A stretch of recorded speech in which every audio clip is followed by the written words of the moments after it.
Yeah, let's be real. Hello, everybody. Welcome back to Campaign 3, Session 3. I'm just checking to make sure everybody, if you could scoot in a little closer to Greg, I think we're good there. We're already... We're good. We're already as close as we can get. Welcome, everybody. Hope you guys are having a great week We're going to go into some announcements and prayer requests, and then we're going to jump into the session for a recap. So, starting off, just some quick announcements, starting off just kind of with the most obvious. PJ, unfortunately, is no longer with the table. He's had some scheduling conflicts come up, so we will miss him, but he's unfortunately no longer going to be with us, but no worries, no bad blood there. Regarding live streaming, this Thursday, we have session 4 coming up. So unlike having our sessions usually on Sundays, session 4 is going to be done on Thursday. So that will be all recorded and uploaded if you can't make it and tune in there. No worries. Everybody's level 2 now. Yeah, everybody's level 2. So everybody was just doing their level ups before we switched the cameras on to live stream. So you might see a couple new spells come up. If you have any questions about like what people are doing or what people are using, there's a link to Demiplane and Daggerheart down in the description of this video that you can check out kind of the rule system and like what spells do. There's a cool search function on there. And last but not least, Gray, do you want to tell us about this? I'll get it. My older sister is the coolest, and she had... It's stuck. She Risha, what did you do? got a piece of wood and a wood burner, I locked and it it in. like laser engraved. They wood can't burning. see it now. I didn't know we were doing show and tell. That's okay. We'll show it later. That's fine. It's locked in at the moment, but here at break we'll get it. That way you can Never actually mind. see it. Sorry, She guys. didn't do that. That didn't happen. Forget that entirely. I'll hand it back to you when you show it I off didn't break. really fall down. It's all good. No It's worries. so cool, guys. Just keep the suspense. It is really cool, and we're very appreciative of it. Prayer requests for you guys. What can we be praying for you for this week? I've been sick. I don't know. Plague. Sick. What kind of sick? Just like a cold, but Okay. evil. Evil. Evil cold? sick. Evil cold. Oh, Evil wait, cold. is it a cold that is evil or a cold that makes you evil? Both. She's already evil. Okay. I No, I'm not. Very confusing. Tell no lies. Yeah, can I tell no? Anybody else? Sorry, I should be umming into myself. Okay. I just thought there was something coming. Yeah. The starter on my car is broken, Oh. so I need to fix that. Mine's going. great. Let's Starter. go. Hey, depending on the type of car you have, I Give can a- do it for you. Give a mechanic here, or are you going to try to do it He is yourself? the Yeah. mechanic. I do it. I don't trust other people Me. to work on my cars. Smart. Starter on a car. I have a Honda though, so it's. Oh, Honda's great. I Hondas heard are they're a so pain wonderful to to get work the on. starter. You sure? Got you. I may have to drop the drive shaft. That's fine. Unless Don't it's front wheel break my- drive. It's fine. I can do it. Don't break my phone. Cool.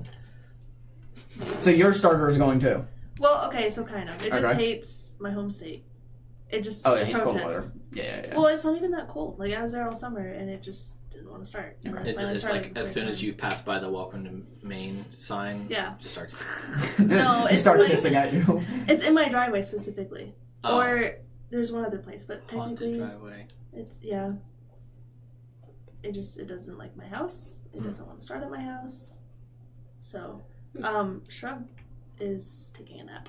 Did he die? No, he just can't connect. Okay. That's okay. Anybody else for prayer requests? My fingers heal. Your They fingers. hurt. I got boo-boos on them. Oh, Ouch. those So apparently weeds can tear skin. It can Yes. pick it up. It can see it. Yeah. You can see them. Yeah, you can see them. At least Yeah. you're symmetrical. So that's the weird part. Why are they so symmetrical? I guess it's not really a good fashion taste. But yeah, it's like, you get rings. well, I had band-aids on them, and I really hate band-aids. So then I took them off because they make me freak out. So I just don't look at them. Yeah. I'm insecure. But they're also like on the bend of my finger, Mhm. so every time I do that, it applies pressure. So like they burn. That's So yeah. Yeah. yeah, they hurt, and I have exams and stuff coming this week, so I gotta be like typing a lot. We'll pray for quick healing on that for sure. Yeah. You type like John does and just use 3 fingers. I type with only Do 3 you fingers. really? Use 3 fingers to type. Please no, type something. No, you. I feel like I use 4. You do. 4. I think I use 4 fingers. That's. I so- definitely am not the way like you're supposed to type. Like you know how there's like a specific way you're supposed to do it. I can't do it that way.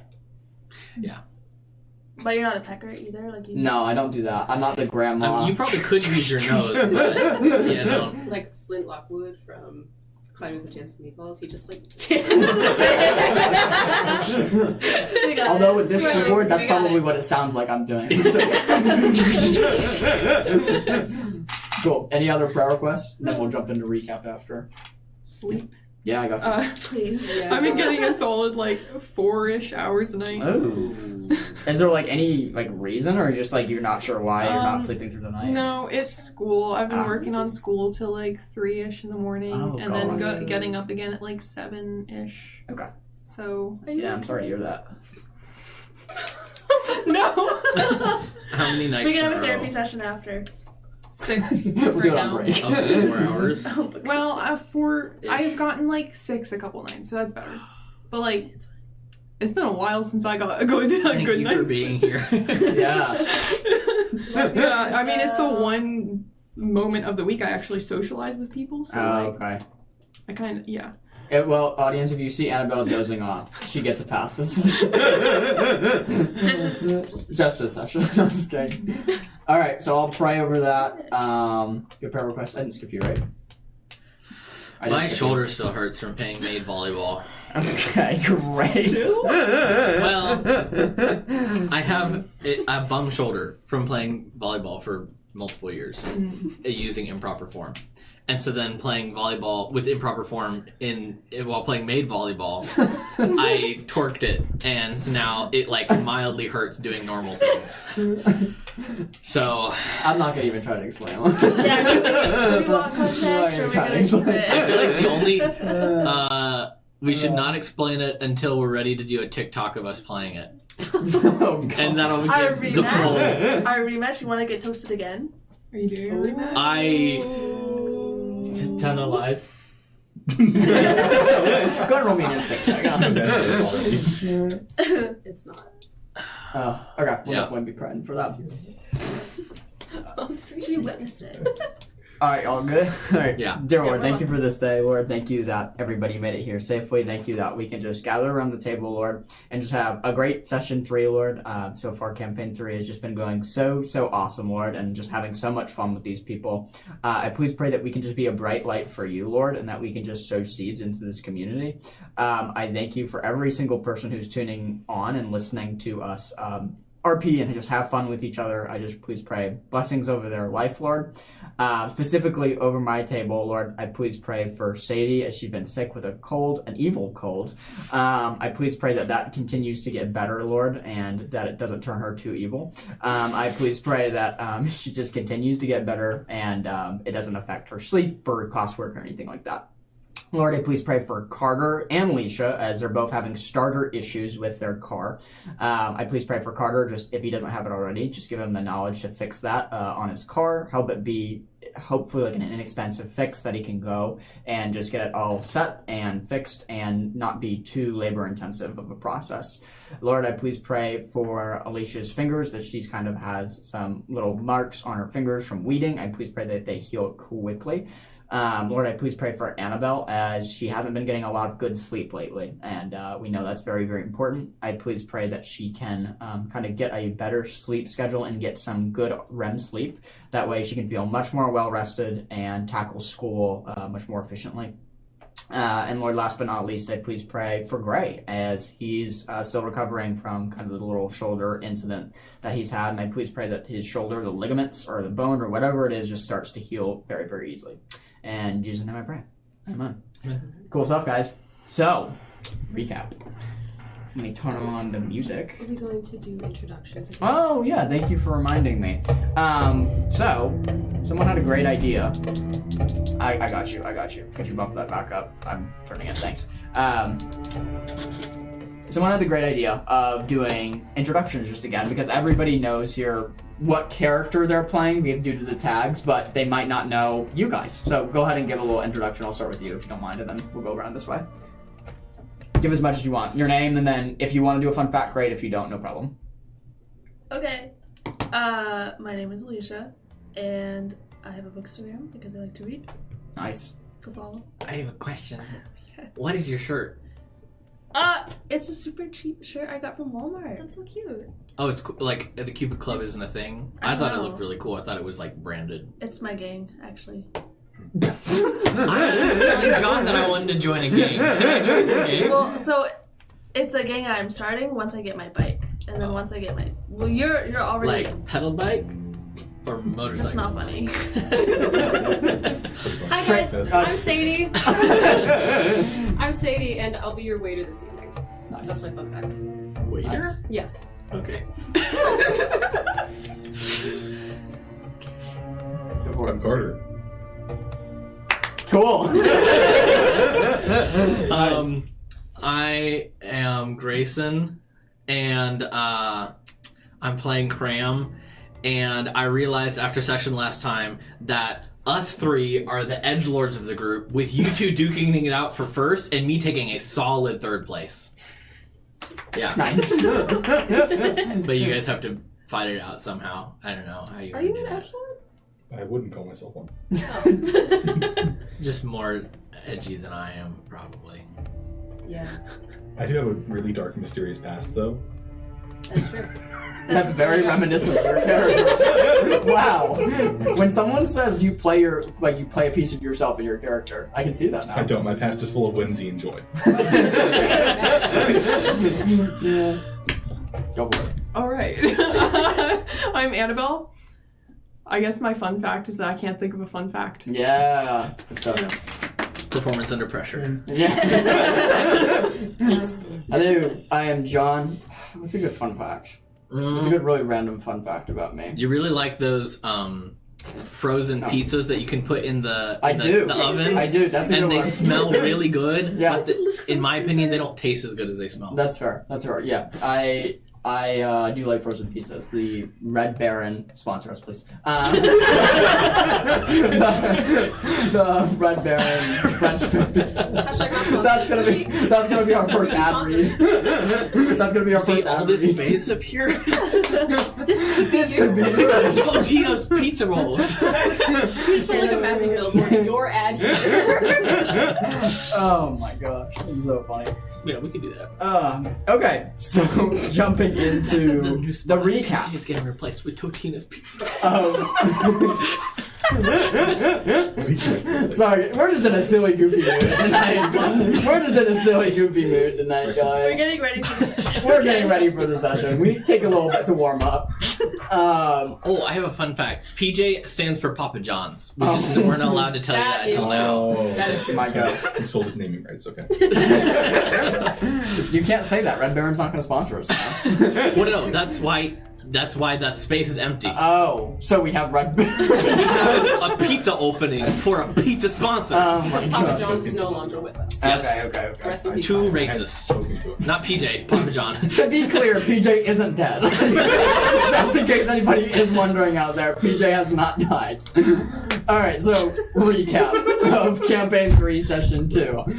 We are so lost. You all traveled through the Sunfire Desert and reached the basin of the pyramids, where you found a massive rune-etched archway. You quickly discovered that a sacrifice of blood was required to enter the Tomb of Pharaohs. After sustaining a few wounds across a couple of you, the party pressed inside and soon encountered a swarm of scarab beetles. Thousands of 10-legged beetles crawling through the stone halls, highly perceptive to noise and light. At first, you fled from the horde, but upon reinvestigating, you learned you could draw the swarm away using light, which cleared the way through the Grand Gallery. There, you found vases and oil paintings depicting those who once remained in the tomb, and restless spirits stirred in the halls. You saw moving skeletons and shattered vases, and almost like spirits trying to be released from their tomb there. After pressing further, you entered the royal chamber at the heart of the pyramid. What began as an attempt to convince the statues that you were owed treasure by family right quickly turned into a battle with two stone sentinel guardians. During the chaos, Beckett fell into a hidden scorpion pit that she may or may not have seen. Okay. That was necessary. As the fighting raged on, the token Victor had been pursuing so heavily was discovered by Cram. Not long after, Valentine took a devastating blow from one of the statues, leaving her incapacitated for much of the battle. I'm putting you on the spot, Victor, but can you give it that description of what that token looks like? Because there was some confusion about it, so I want to clear it up. The new token. The new token you found, yeah. The new token would be about the size of like a sand dollar, if you've ever seen one of those.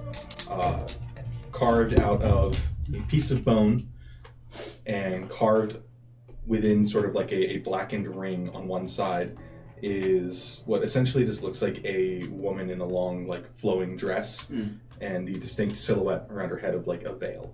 Perfect. Yeah. So as you've collected that scrimshaw token from the gold piles, the fight pressed on. Ivy endured a massive strike that briefly revealed her gargoyle-like beast form, which how many people saw? Was it only a couple people? Just Victor. I think it was just Victor. Okay, sounds great. We'll beat you up with However, you ultimately struck the killing blow against one of these stone sentinels. All of you realizing then quickly after it was time to get your butt out of Dodge and run. Realizing it was time to retreat, Cram and Beckett escaped through an air vent of the pyramid, while Victor carrying Valentine out of the main exit, while Ivy followed Valentine and Victor kind of out the exit that was behind the sarcophagi. You did a good thing.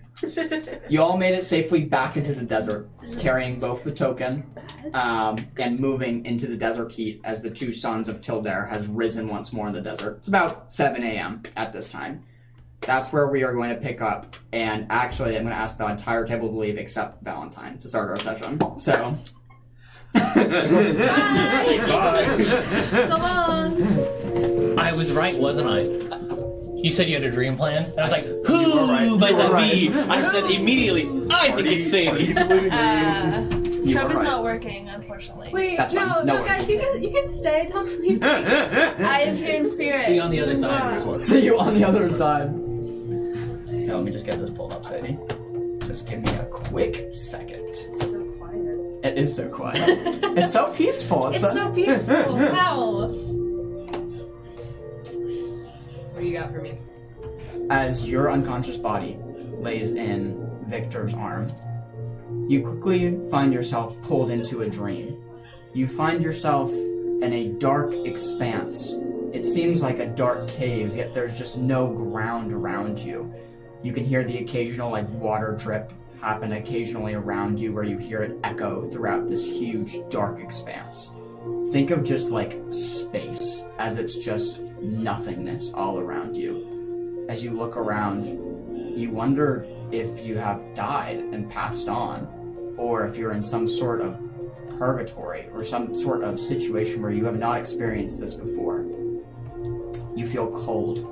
You shiver as you watch the exhale come from your breath, and you can see the moisture in it, signifying that you're in a very, very cold environment wherever you are. There's no floor beneath your feet, only endless black as you drift weightless in this void of space. Then you hear it.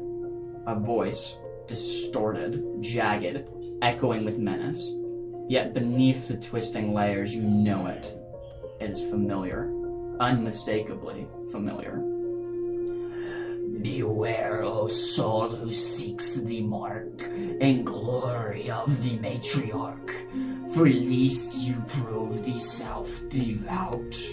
The voice booms, echoing, coming from all around you, and waits. Unruly children are cast out. At that minute, you see this huge chain come out from the darkness and snare you. You can see this twisted, almost rusted chain is a color of red, burgundy, black, and gray, as you immediately feel yourself constricted by it, like a boa constrictor wrapping around your body. The chain itself has thorns, so as it wraps, it both pokes you as you start bleeding. As you feel yourself hoisted up in the air, just floating in space, you can feel the chain wrapping over and over and over again. Do not think I've seen your mind ponder the Alcast. Do you not think I see your newly formed friends, the pagans that you have aligned yourself with? The chain gets tighter and tighter, constricting around your body. What do you do?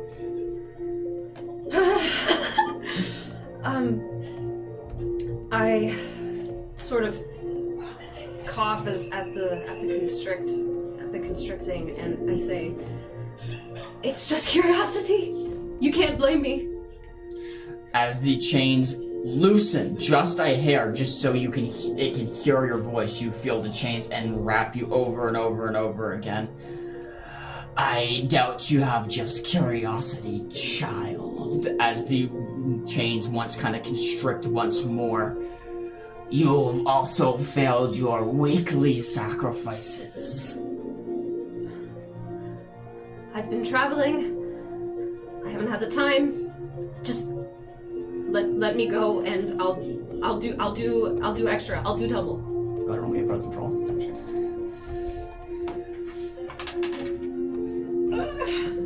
I didn't roll to see which dice are left today. Okay. Can I use an experience? Yeah, I'll allow experience here. What experience are you using? As above, so below. Okay. That was almost a crit. That is 18 with hope. That's pretty good. The chains, you feel them shift around your body, giving way to your airways once more so you can speak and kind of continue to speak to the dark void that surrounds you. Double penance is acceptable. But if I hear your curiosity continue to grow with a buried artifact, then we will talk soon again. As you can feel the chains slowly start to ding, ding, ding, ding, slowly start to unconstrict around you, slowly start to escape your body. You feel yourself gently floating down onto the ground where you drift into an unconscious state. Y'all can come back in. Merci. It's gonna be out loud. Oh. That was cursed. Hey! Hi guys. Do you need a book of therapy session? Good vibes. Great. Great vibes. Alright. So good. Are you doing okay? Oh no. Okay. Victor, Huh? as you burst from the pyramid into the harsh desert daylight, you feel Valentine's body in your arms growing rapidly colder. Despite the desert heat trying to warm up this atmosphere, it is not having any effect on her body. You feel and sense that her life is slipping away. Ivy, you look as you're running behind Victor, trying to keep up. Valentine is pale, unusually pale. You fear that she is dying. Victor, you look down as you're running and you burst into the sands. You kind of look at her in your arms. You sense she's dying. What do you do?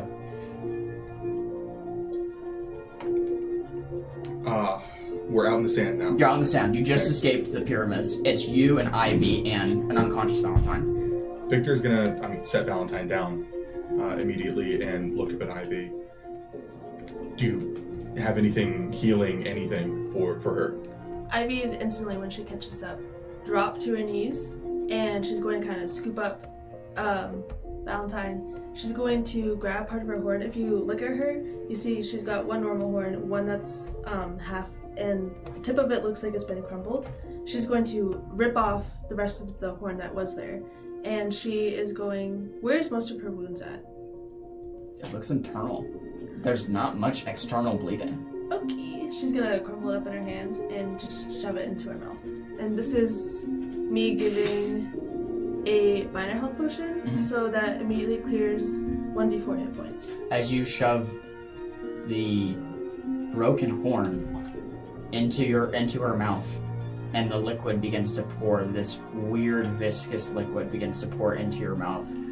You don't know really what to do here. You're just kind of hands off watching this experience happen.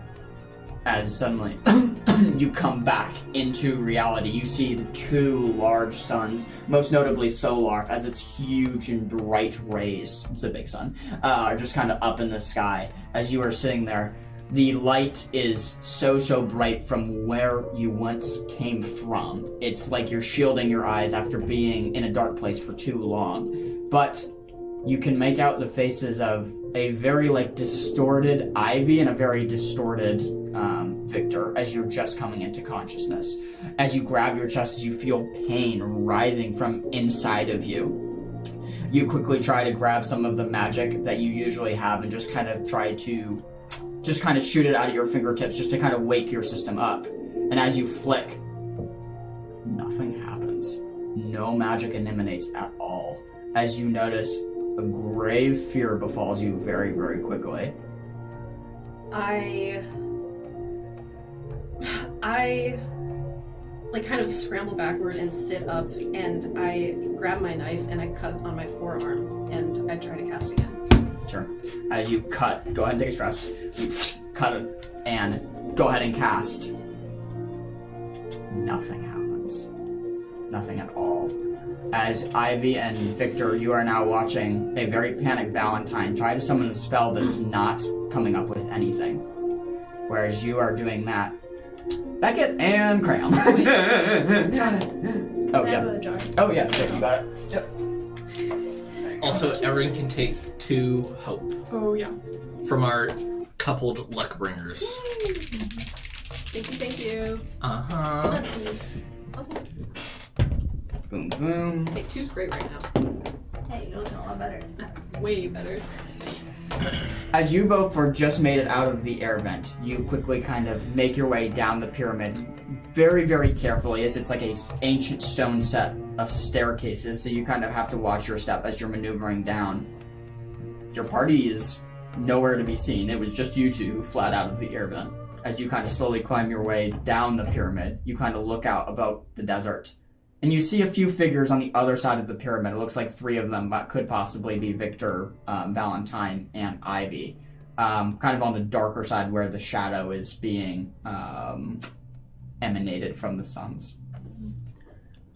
Are you still in your transformed weasel self or did you transform back? No. I transformed back. I'm back. Okay. Yeah. Yeah. Yeah, I guess seeing the 3 figures, Beckett turns to Cram. She just says, "Well, if they made it out, we'd better go get those tears because we've earned them by now." Okay, we can do that. Are you okay?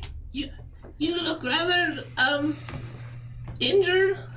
I'm all right. We're out of danger for now. I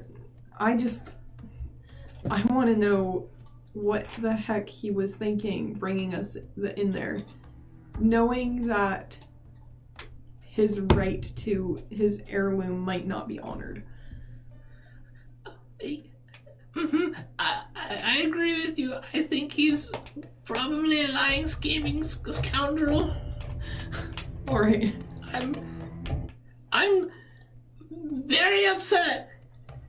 You almost got killed, and you fell in a pit, and I almost got killed, and I'm glad that we made it out together. Yeah, me too. I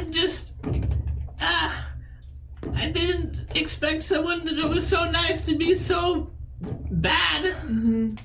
Yeah, well, you have every right to be upset, and your instincts were right. I remember you saying, like, what was it, a day ago? Only that you were having bad feeling about Victor, and...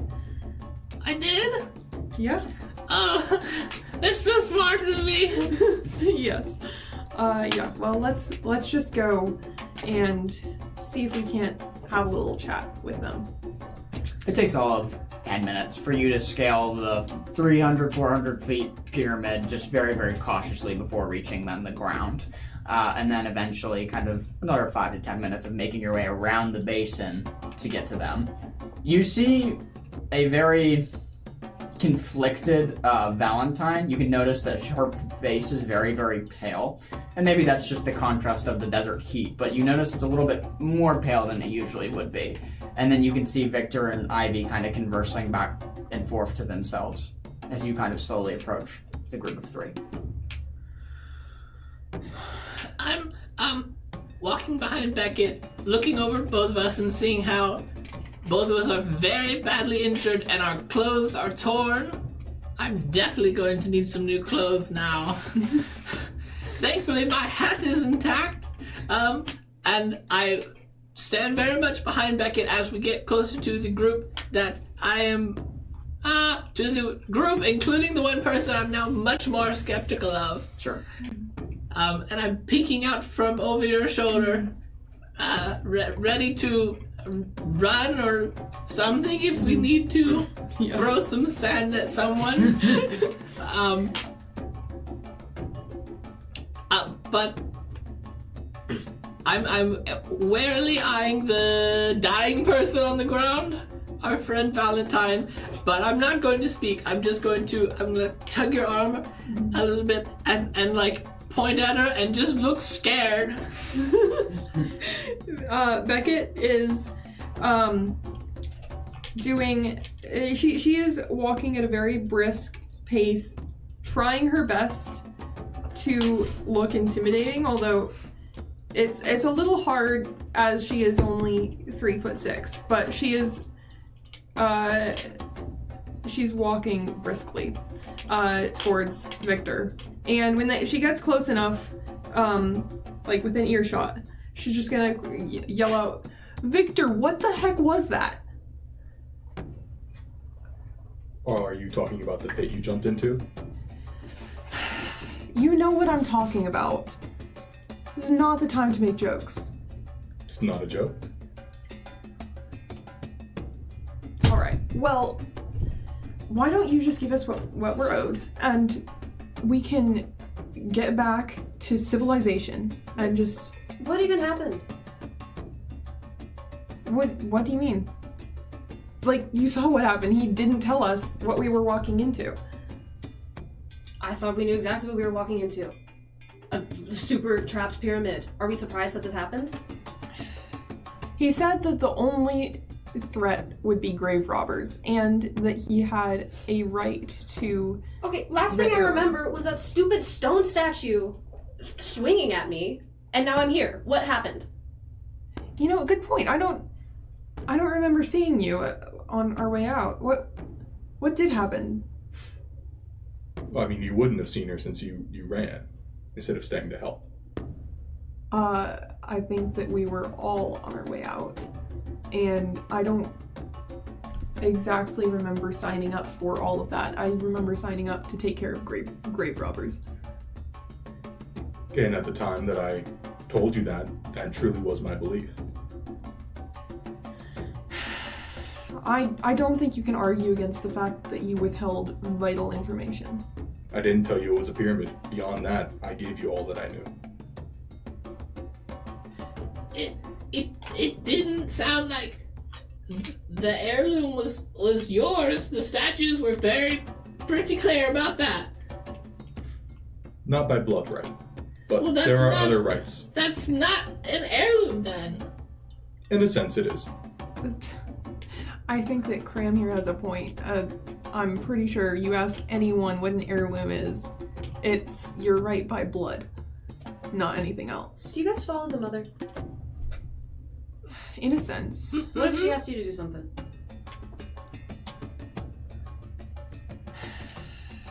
Are What if you she saying said something was yours? Are you saying that he heard from the mother? No. I'm saying he obviously heard from somebody. So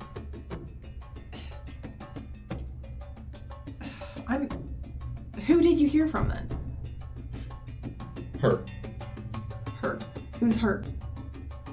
Her name is not mine to give. Okay. And you think that this guy is, like, just being honest with us and, you know, has honest intentions? Could I insight check? Yeah. Roll against my... I think everything he's done so far is exactly in line with what I know of him. And I think that we are in the middle of a desert. And I was unconscious for I don't know how long because none of you have said anything to me. And we need to get to a town. 19 with fear. 19 with fear. I'm going to spend a hope to beguiling words and another to Heart of the Poet. Okay, sounds good. So You have to beat a 19, my friend. I feel like I can do that with beguiling words and Heart of the Poet. Okay. feel like this won't be that. Oh wait, horrible. instinct. Oh, that's +2, so that's a 21. You have to beat a 21, my friend. Well, that's not gonna be too easy, but actually, that might be possible. Keep doing that.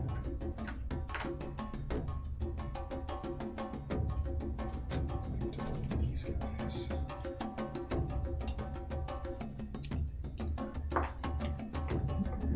What is that? So that's.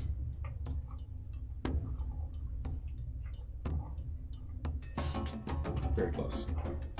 Very close, but a cigar. Not enough. Not enough. I got up to a 19. So Nice. If I hadn't had that extra 2 instinct. It's a mix.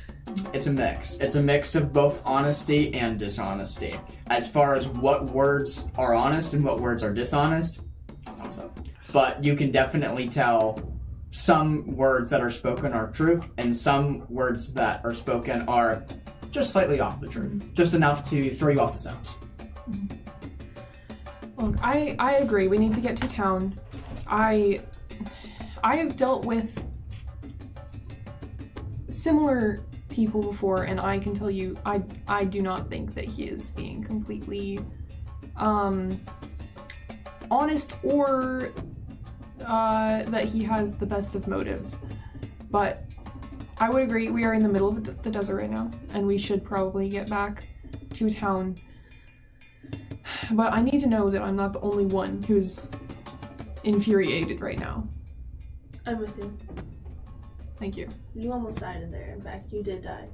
For at least solid 15 minutes. I know. I'm not exactly thrilled about it, but can we just get to a town? She legitimately died? What happened? She was pale and cold to the touch. Yeah, that kind of happens if you get walloped by a massive stone statue. I'm sorry, And I feel like we wouldn't have if he was honest about the heirloom. I feel like we were gonna run into something that killed us no matter what we did. hang on. Last I checked, death was fairly permanent, and she just was revived without seemingly any miraculous power coming into play. I don't remember any. What do you look like? I'm still a gargoyle.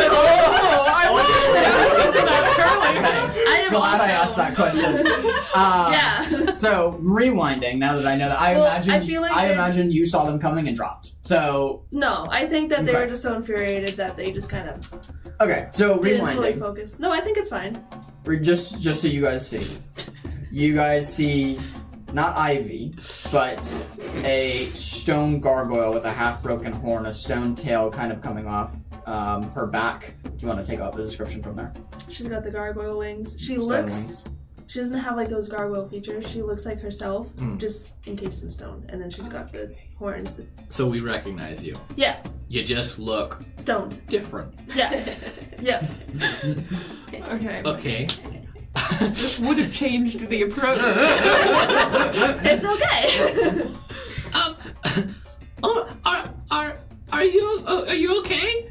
You look sort of stony and Did they curse you or something? Did you take something? I think it's the desert heat. We need to. oh, is that gonna happen to us? The desert. She's got a skin condition. Oh, I can see You Vesper's have- not the only one concealing things right now. does need some concealer probably.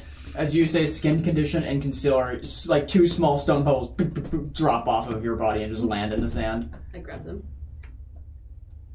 Put my disguise back on. Okay.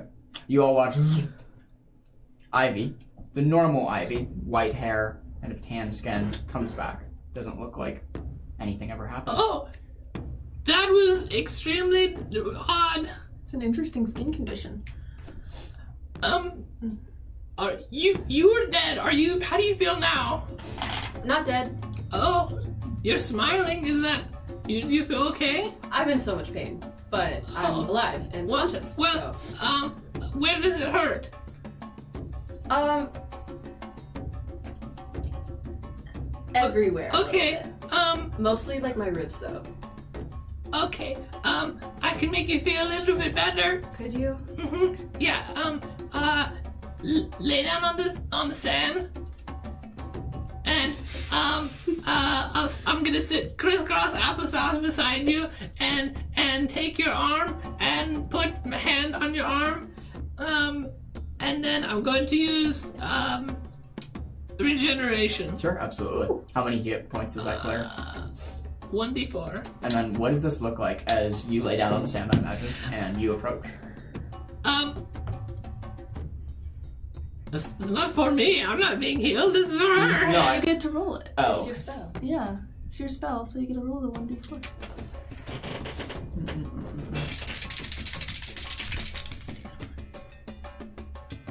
Oh. It's cocked.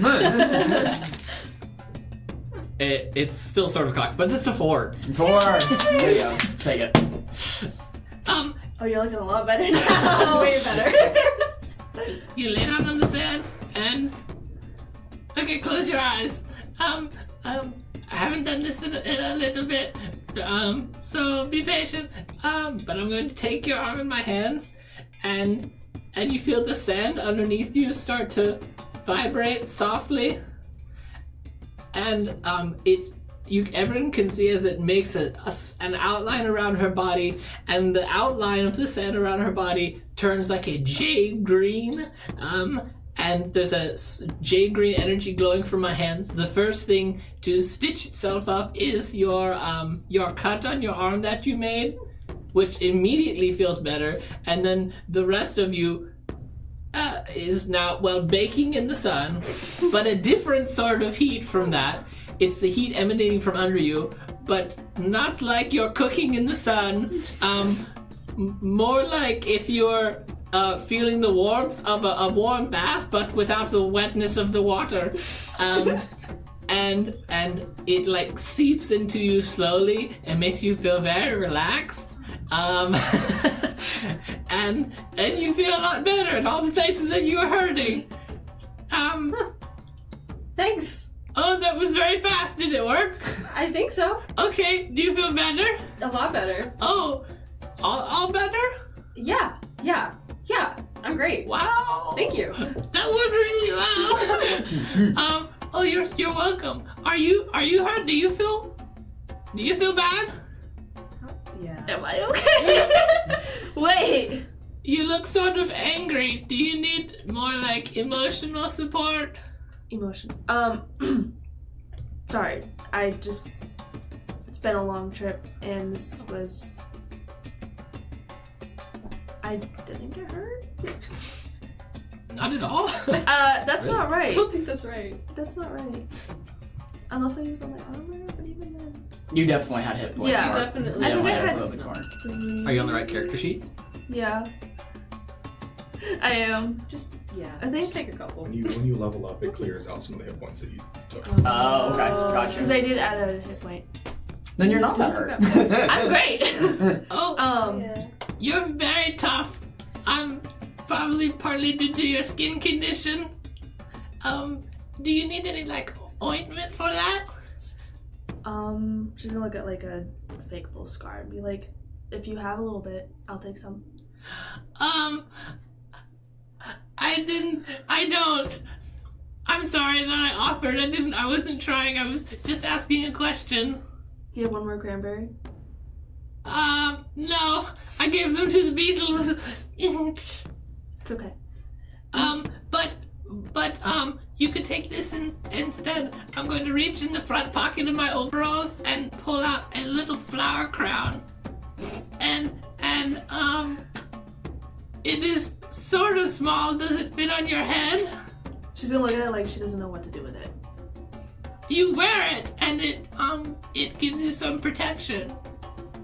It's a little bit magical. Go ahead and roll me an instinct check. Okay. Can I arcane sense it? Yeah, it's not magical. Oh, no wait, it is actually. It's magical? It's very magical. Okay. Yes, it is infused with the power of love and friendship. I'll go ahead and let you take the DM ball, because there must be something I'm forgetting. It is, it was once, it was a flower crown that my darling little sister made for me. And I've had it with me so long that, it just started glowing green a little bit. And and it protects you. Can I see it? Are you sure you want to give that away, Cram? Well, just please don't like break it. No. I just want to. But like you're very fragile. You die very easily, and you, I feel bad for you. As you take this little like small assembled crown, you can see it's very, very small. It's meant to fit a goblin's head, so a very, very small person. As you kind of take it, you notice like a warmth coming off of it. As you kind of take it, it's like pulsating with life. Feels like almost harmonic in a sense, as you kind of feel it vibrate as it leaves Cram's grasp. It would probably fit you best as a choker. A what? It's A tight necklace. Yeah. How do I? Um. I don't want to break it. This No, here, seems. here, I'll take it. Just kneel down. Okay. Are you ready? You are now the Flower Princess. And I tied her on the back. And you feel a very small, like, warm glow around your neck. But it dissipates. It doesn't stay there, like, forever. But that's just so you know that it's working. Have you heard this like little flower choker like on your neck? There's one thing that is evident about it, even though like you're not really sure what's that? I crit on the inside. Okay, perfect. That's what I'm coming to. Okay. While the magic seems to be intriguing and there's a slight warmth coming from it, your crit on an instinct for all your insight, you can tell this small object holds a very special place in Cram's heart, and that he's giving it to you, watching very eagerly what you will think of it, but you can tell it means a lot to him. Like it has some sort of special tie to something in his past. Do I arcane sense it? Did you said you called Arcane Sense, right? Yeah, but does it work? It's small. I was gonna say it's a low ping. No, does it work? I'm not following you. I can't do it. Oh, okay. Does it work? No. Well, I'll go with that. It doesn't. Okay, never mind. Valentine's I not completely happy. forgot about that. I completely forgot about that you didn't have that. Yeah. So as you shoot out the magical ping, just nothing comes back. You said this is from your sister? It's very special to me, so just please take good care of it. But I just, thank you so much for, like, defending us and being so strong and safe and swinging your big weapon around. We might have died more if you wouldn't have been there, so, thank you very much. Appreciate it. I'm gonna, like, pat your head. Thanks. And then unhook the helmet that's, like, attached to, like, the side hip for when I don't want to wear it. And then I carefully put it on your head, even though it's way too big for your small head. Your ears are, like, It flopped presses out. down over my hat, pressing my head, and you can see my little nose stick out in front of it. Like as Wow, you this spin is your really, head- this is really spacious. Is it as too you heavy? spin your head, you feel it like maneuver with you, even though like you could fit two size Cram's heads in this one helmet. As you feel it spin, it kind of clangs back and forth. Is it too heavy for you? No, it's really great. And then I fall over. I'm gonna like look and then take part of the armor off and then put that on instead and take the helmet because it's too heavy. Which part of your armor? Like the arm parts. Okay, bracer. The bracers. Yes. Yeah. And you're gonna put that on my head? No, I'm gonna like put it on your arm even though it's still too big. It's a better. Actually, no, I'm gonna put it like around your leg because my arm would probably. But his legs are so scrawny, so it's gonna just not just Tighten them. Yeah, because I can tighten them. So I was gonna put it around like a chest plate for him, and then just tighten it so you've got clothes. As you're trying to out of the kindness of your heart, like low Cram a little bit more from the ragged torn cloths that he has. You all notice that. First of all, two things. One, it's getting hotter and it's getting hotter very quickly. As the sun is rising kind of over the horizon, it's jumped from probably 60 to 70 in a matter of minutes. So that's step one. Step two, you notice as you're standing at the basins of the pyramid, you notice there's a couple people who have like passed by, just passerbyers coming from the southern road to the northern parts of Solara. And you notice that as they've approached the city gates, they've stopped, talked with someone, and quickly turned around and walked past you once more, going the opposite way from when they which came. Becky, do you think that maybe there's a problem with the gate? Like they can't open it? Should we ask them where they're going? Yeah, we probably should. You see like a guy, like very simple, looks to be like a farmer, human. He kind of has 2 horses saddled up in a cart, as he's probably 70 feet away. So if you yelled to him, you probably could get his attention. The horses down the desert. Mm-hmm. Yeah, well, she'll yell and try to get his attention. Yeah, as you yell out, he kind of stops and looks towards your way. You're 70 feet away. Are you guys like running up to him? Are you guys like rushing him? I don't know. Like, what do you guys think? You're just walking? I'll stand up and when you call his name, I'll just kind of like start heading over with you, thinking you're gonna come with me. Yeah. Okay. As you two kind of start walking up, this is a nice older gentleman, big salt and pepper beard. You can see kind of just wrinkles kind of adorn his face, probably 60s to 70s. As he's kind of saddled up with this carriage. Well, hello. You yelled at me?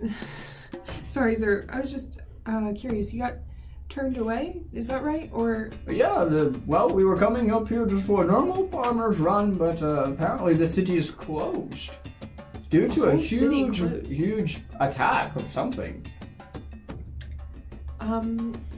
Interesting. And they're not allowing anyone in? They're saying nobody in and nobody out. I guess no farmer's market today.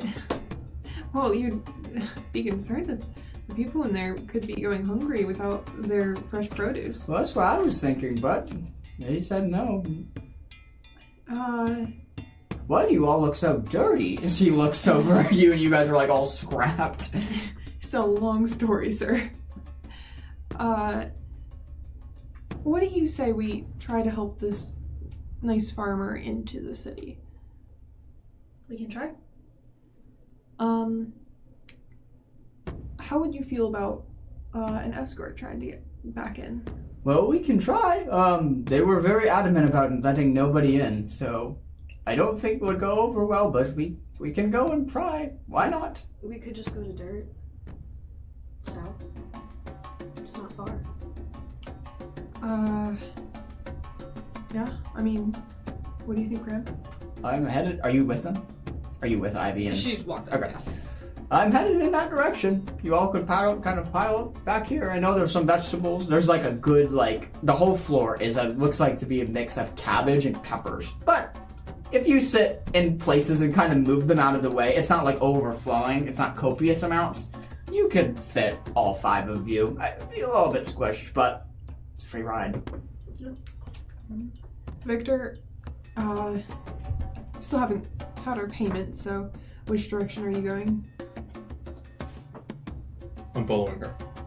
Points to Valentine. I think we've had enough with you.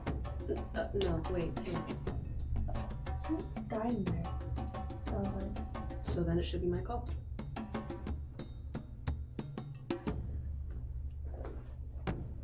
What's your call? Yeah, he's coming with. Alright, well, I guess we'll be going with you then. Well, welcome aboard! As he kind of gives you a smile and you kind of all pile up into this very small cart with some vegetables and you kind of move the cabbage and the bell peppers about. What is your old name? I'm Beckett. Hello, Beckett. Hey, small little friend. Hi, I'm small little friend. Oh, well, SLF? Mm-hmm, good guessing. Beautiful. Mm-hmm. And you, sir? Victor Scarisfi. Very nice to meet you, Mr. Shirisi. Valentine. Valentine. Ivory. I am Philo. It is nice to meet you, and it takes about 4 or 5 hours, so sit back and get comfortable, and we'll be there shortly. as he kind of saddles up once more, kind of all you on the horse, the cart that is drawn by the 2 horses, the whips kind of go out, and the horses pick up to like a nice jog as you slowly start to see Sunfire Desert kind of drift away as you are moving down the sandstone road, headed closer and closer to the town of Dirt. As you are all sitting kind of just looking at each other. There's a lot of animosity and mixed feelings to everybody in the cart right now. What do y'all do? I'm doing this. You feel a nice like little 10 wind. miles an hour. You feel like a nice little wind curve against your hand. Yeah. I'm gonna use wait, where is it? I know it. Oh, Wild Touch. Okay. You can perform harmless, subtle effects that involve nature. Uh-huh. And I'm gonna make your wind pick up more than the cart is, so that you actually get some wind resistance, and it's more fun. And I'm not. Yeah. I'm trying to do it secretly. Oh. Oh, okay. As you do that, I'll say just for the sake of ease, it's enough that you're kind of on one side of the cart and you're too preoccupied doing this. You notice there's a strong updraft today. At some moments, it's pushing your hand back a little bit, and you kind of like do this and come back and do this and then come back. You're like, what is going on? While she's doing that, I'm going to scooch over beside Victor and in the noise of the wind try to whisper to him to talk privately. Easy enough. Mr. Victor, sir, I thought it was very disrespectful and for you to lie to us and tell us that things were gonna be just like fine and maybe a little bit dangerous, and they were very, very dangerous. I feel like you purposely misconstrued how it was going to be. I didn't purposely misconstrue the danger. The only thing I purposefully misconstrued was that we were going to a pyramid, and maybe the arrow. The danger, as far as I knew, it was not going to be that dangerous. The Guardian statues clearly disagreed with you about you having a birthright to the heirloom. Not blood right, but I would still call it a birthright. But because they disagreed with you, we almost died. Everyone almost died. I felt like that was very deceptive. Victor's gonna look around, see that everyone is alive and well. Mostly well. Nobody did die. My instincts are telling me that's very poor reasoning. It may be. Oh. Anyway, it was very wrong of you to lie, and I trust you less than I did before. That's fair. I'm not trying to be mean. I just am trying to be honest. Beckett tells me that I should be clear about how I feel. That is a noble goal. Okay, are you mad at me? Why would I be mad? Oh, no, people don't like it when you say negative things to them. If ever there was a time to say negative things to me, it would be now. Oh. So, do you agree with me? Yeah. Oh, that you're a lying, thieving scoundrel? Lying, but not thieving, and maybe a scoundrel. I'm sorry, that was not very specific. You're not thieving. I don't think that. Just the lying and the scoundrel part. Then It's I just agree. a phrase. I agree then. I love it. Oh, okay. That's all I had to say. Do you want a snack? I would love a snack, yes. Okay, I'm going to look through my contents to see if I have something to give him to Sure, eat. sure. For a minute there, I thought you were going to just pick up a cabbage. I really thought that's what you were I going to do. fully assumed.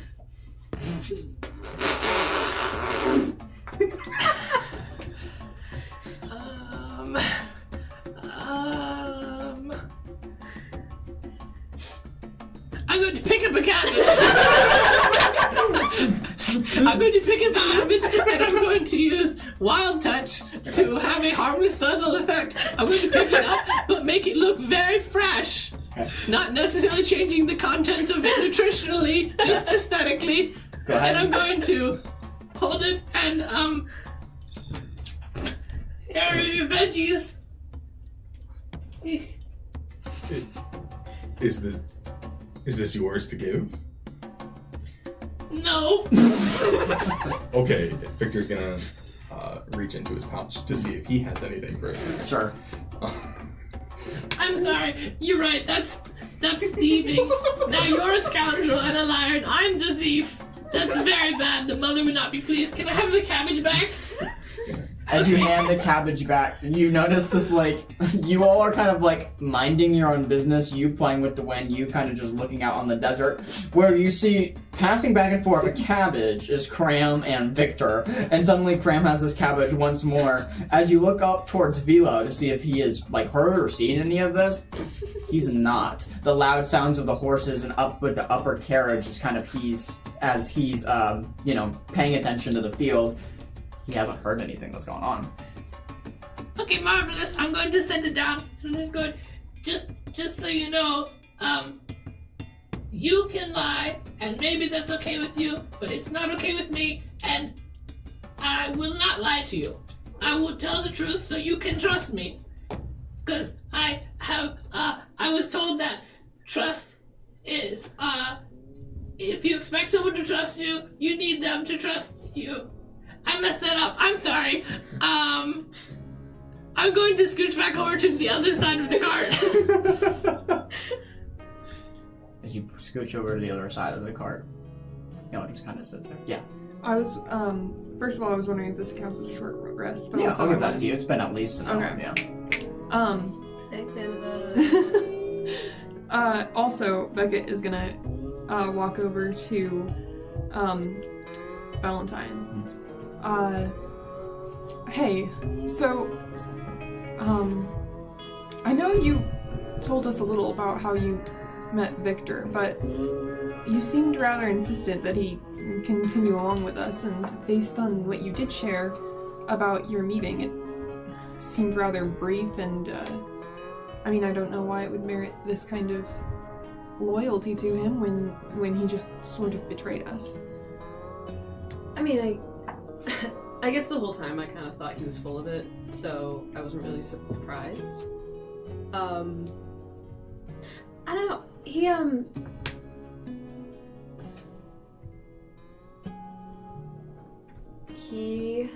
just... I don't really know how to say it. It's like weird. Having a bit of an understanding, I think. He's like sort of like kind of religious, and my family's very religious, so it kind of like kind of worked out that way. And which religion? I don't know. I don't know if it counts as one, but The same nameless. oh, mine? My family's? Yeah. Oh no, definitely, definitely not the same. But I guess I just sort of understand where he's coming from with most things, so it like I can't really fault him for it. So Okay, and you're sure there's no other reason besides that you relate to him, that he's with us right now? does he need to be? You should try this, by the way. It's really awesome. Should I like half do it? Yeah. You're like, yeah, just like, yeah, but yeah, could I insight check? Go for it.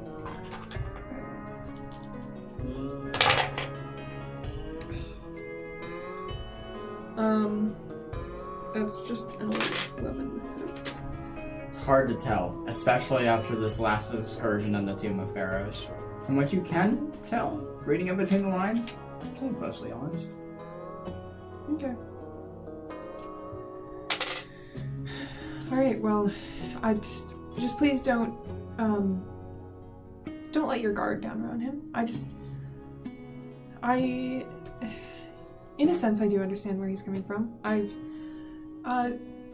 dealt with enough people who keep to themselves that I know the simple fact that he kept some information from us doesn't necessarily make him wholeheartedly evil per se, but just be cautious and like don't let any family ties or feelings of like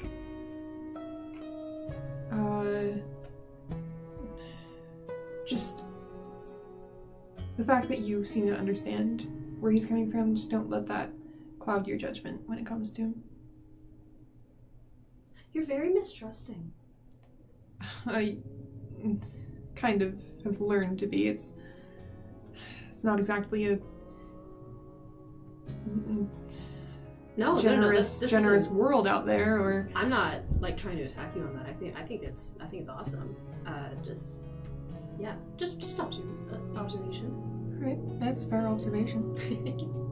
So where are you? You're from Withernot, right? Mm-hmm. Yes, whether or not.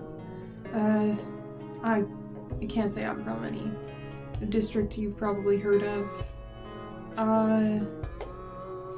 Yeah, I'm not exactly prestigious around there, but I mean, yeah. Like, okay, I'm sorry if this is kind of rude. You don't really look like someone who's from Withernot. Well, I suppose I'm not originally from Withernot, but I have been there for, how long has it been? A decade, maybe? Just sort of settled there, and it's been my home, but I've been ready for a change, so that's why we're all the way over here, other side of the world, right? Yeah, and you're from Ravenloft? Ravensloft. Ravensloft, yeah. Correct me if I'm wrong, I don't remember if you shared the reason you came all the way over here to Solara? Oh, yeah. I've got this little side project I'm working on. I'm an arcane assistant, so... Oh, interesting. I was sent out to get a whole laundry list taken care of. So... I mean, I'm intrigued. What sort of a laundry list? I want to talk to you about that. You're collecting, like, ingredients? Yes. Why? Well, partially intrigue. I have a fascination with, rare ingredients, and I've sort of a collector of sorts. Cool. Yeah. I'm, particularly interested in alchemy, so it seems like a bit of an overlap there. Mm-hmm. Yeah, perhaps. I myself have, I haven't been the best alchemist, but it is, it's a skill that I'm interested in.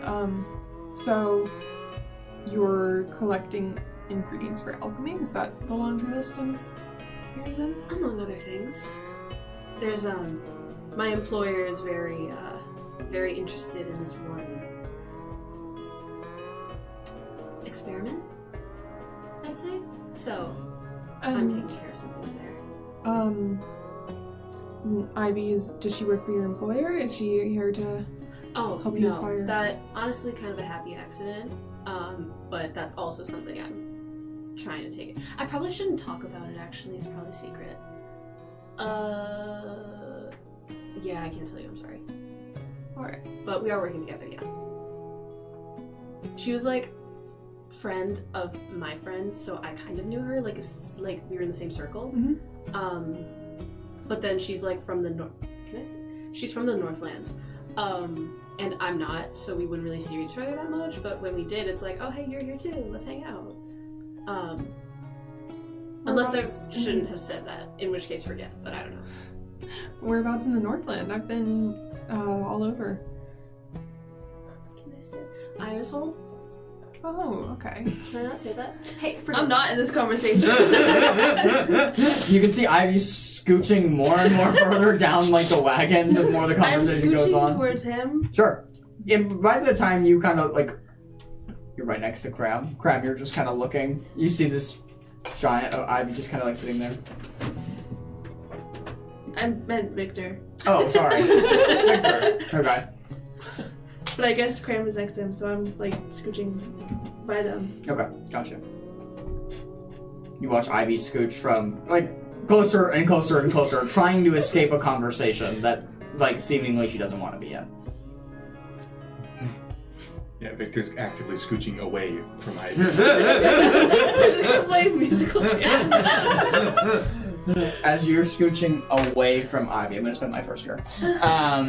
Suddenly, as you are all like maneuvering around the wagon, suddenly it comes to a screeching halt as you hear the horses pick up. Bill goes, "Whoa!" As you hear these huge horses come up, cabbage and peppers fall out of the wagon as it comes to a complete like standstill.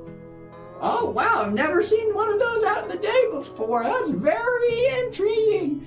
Crab, you immediately poke your head out of the wagon. Crossing the road, you see a queen sandshell connector beetle. It's daytime? It's daytime. It's in the morning. It's in the morning. It's like 9 or 10 a.m. And you see this huge bug that, how big is it? It's like this big, right? Yeah. For a normal person, it'd be, like the size of a small plate. Okay, that's on screen for you guys now if you want to see it. It's just the queen, right? It is the queen, and as you examine closer, like a small trail of ants, they're all marching with the queen. Some of them on top of the queen, like forming a half shell, but you see anyone who's not, about 50 adjacent ones kind of guarding her as she crosses the road. You all notice how slowly she's moving, almost as if appearing injured as she's crossing the road at like an armadillo level pace. It's pretty sad as they're all trying to guard her. The wagon stops and Viola is just, wow, how intriguing. I'm going to fling myself out of the cart and down onto the sand, Yep. and I'm going to traipse over and then get down on my hands and knees and look at the queen in the face to see if she looks sad. Yeah, using your animal sense, you kind of get down and kind of crouch up to the queen. You hear one of the small, like, soldiers, or one of the ones that are close to her, guarding her. Hurt. Oh, okay, I'm going to talk to the queen. I'm going to make a roll for it. Yeah, I'm go for instinct rolling. Oh, this is a hope. I can't talk to her right now. As you are so overwhelmed with emotions of excitement and anxiety, you stutter over your words as one of the soldier beetles, hurt. Help. I'm going to, take out my small healing potion, and I'm going to pour some in my palm and offer it to the queen beetle. Yeah. As you pour some of it in, go ahead and roll a 1d4. As you pour. 4. Wow. As you pour it in front and just hold it. Mm-hmm. You all are just watching from the cart as this whole like crossing of sandshell connector beetles is happening, and Cram is down on the ground, having this queen sandshell connector beetle drink from your palms. As you can see a large, long, what is the word for a hummingbird tongue? It's a like very, very long tongue. There's a certain subtype of hummingbird. Proboscis? That's it, right there. A proboscis tongue escape the lips of the sandshell connector beetle and starts like slurping it up and drinking it as fast as it can. As it drinks the red shimmering liquid that's kind of in your hands, you can see life return to the colony as you hear like a bunch of thanks, thank you, thanks, thank you, thank you, thank you, thank you, thank you, thank you, savior. Do the others want some? Immediately There's a all lot of them to come and just pour. start like drinking it up as fast as they can. Don't worry, everyone in the cart. I'm not being swarmed. They're very nice, and they like the red juice. As they kind of drink, they immediately start joining up and making the huge carapace shell of all the almond-sized beetles kind of swarming over top of the queen. You've helped a small colony and their healing of their queen. You're not sure what was wrong with her, but everybody is healthy now as you're looking at this large sandshell connector queen beetle with all of her swarm on top of her. All of them saying thank you repeatedly. Some acknowledging you as a deity of like a particular savior that's been sent down to help them. I stand up very tall and put my head on. Do not worry, your savior Crab is here. I will help every single one of you beetles because you're all so precious and cute.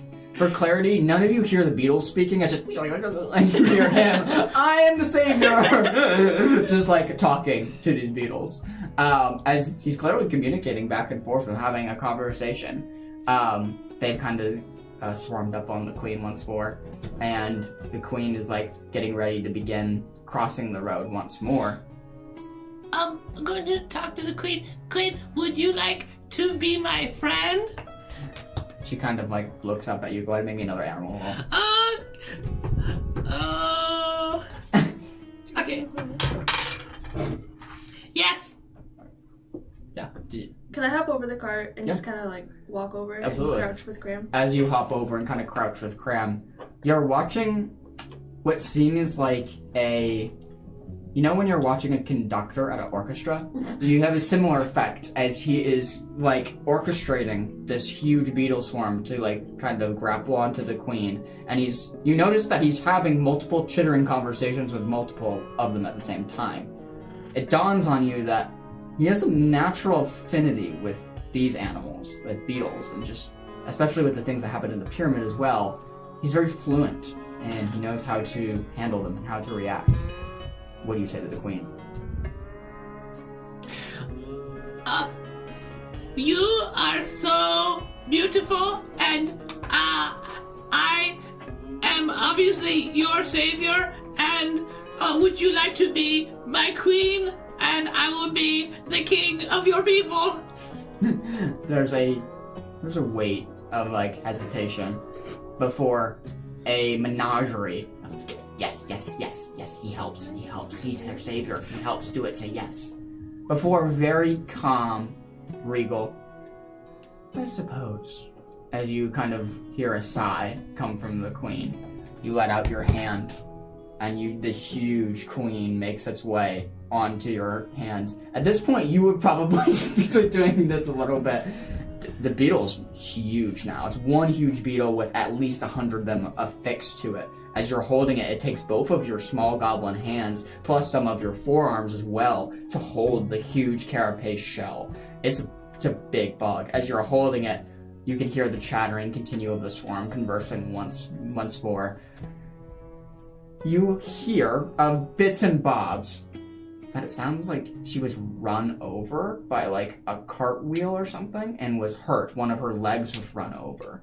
And the healing potion has sustained her body to enough of a point that she can move slowly, not at full speed, to where she's trying to get to.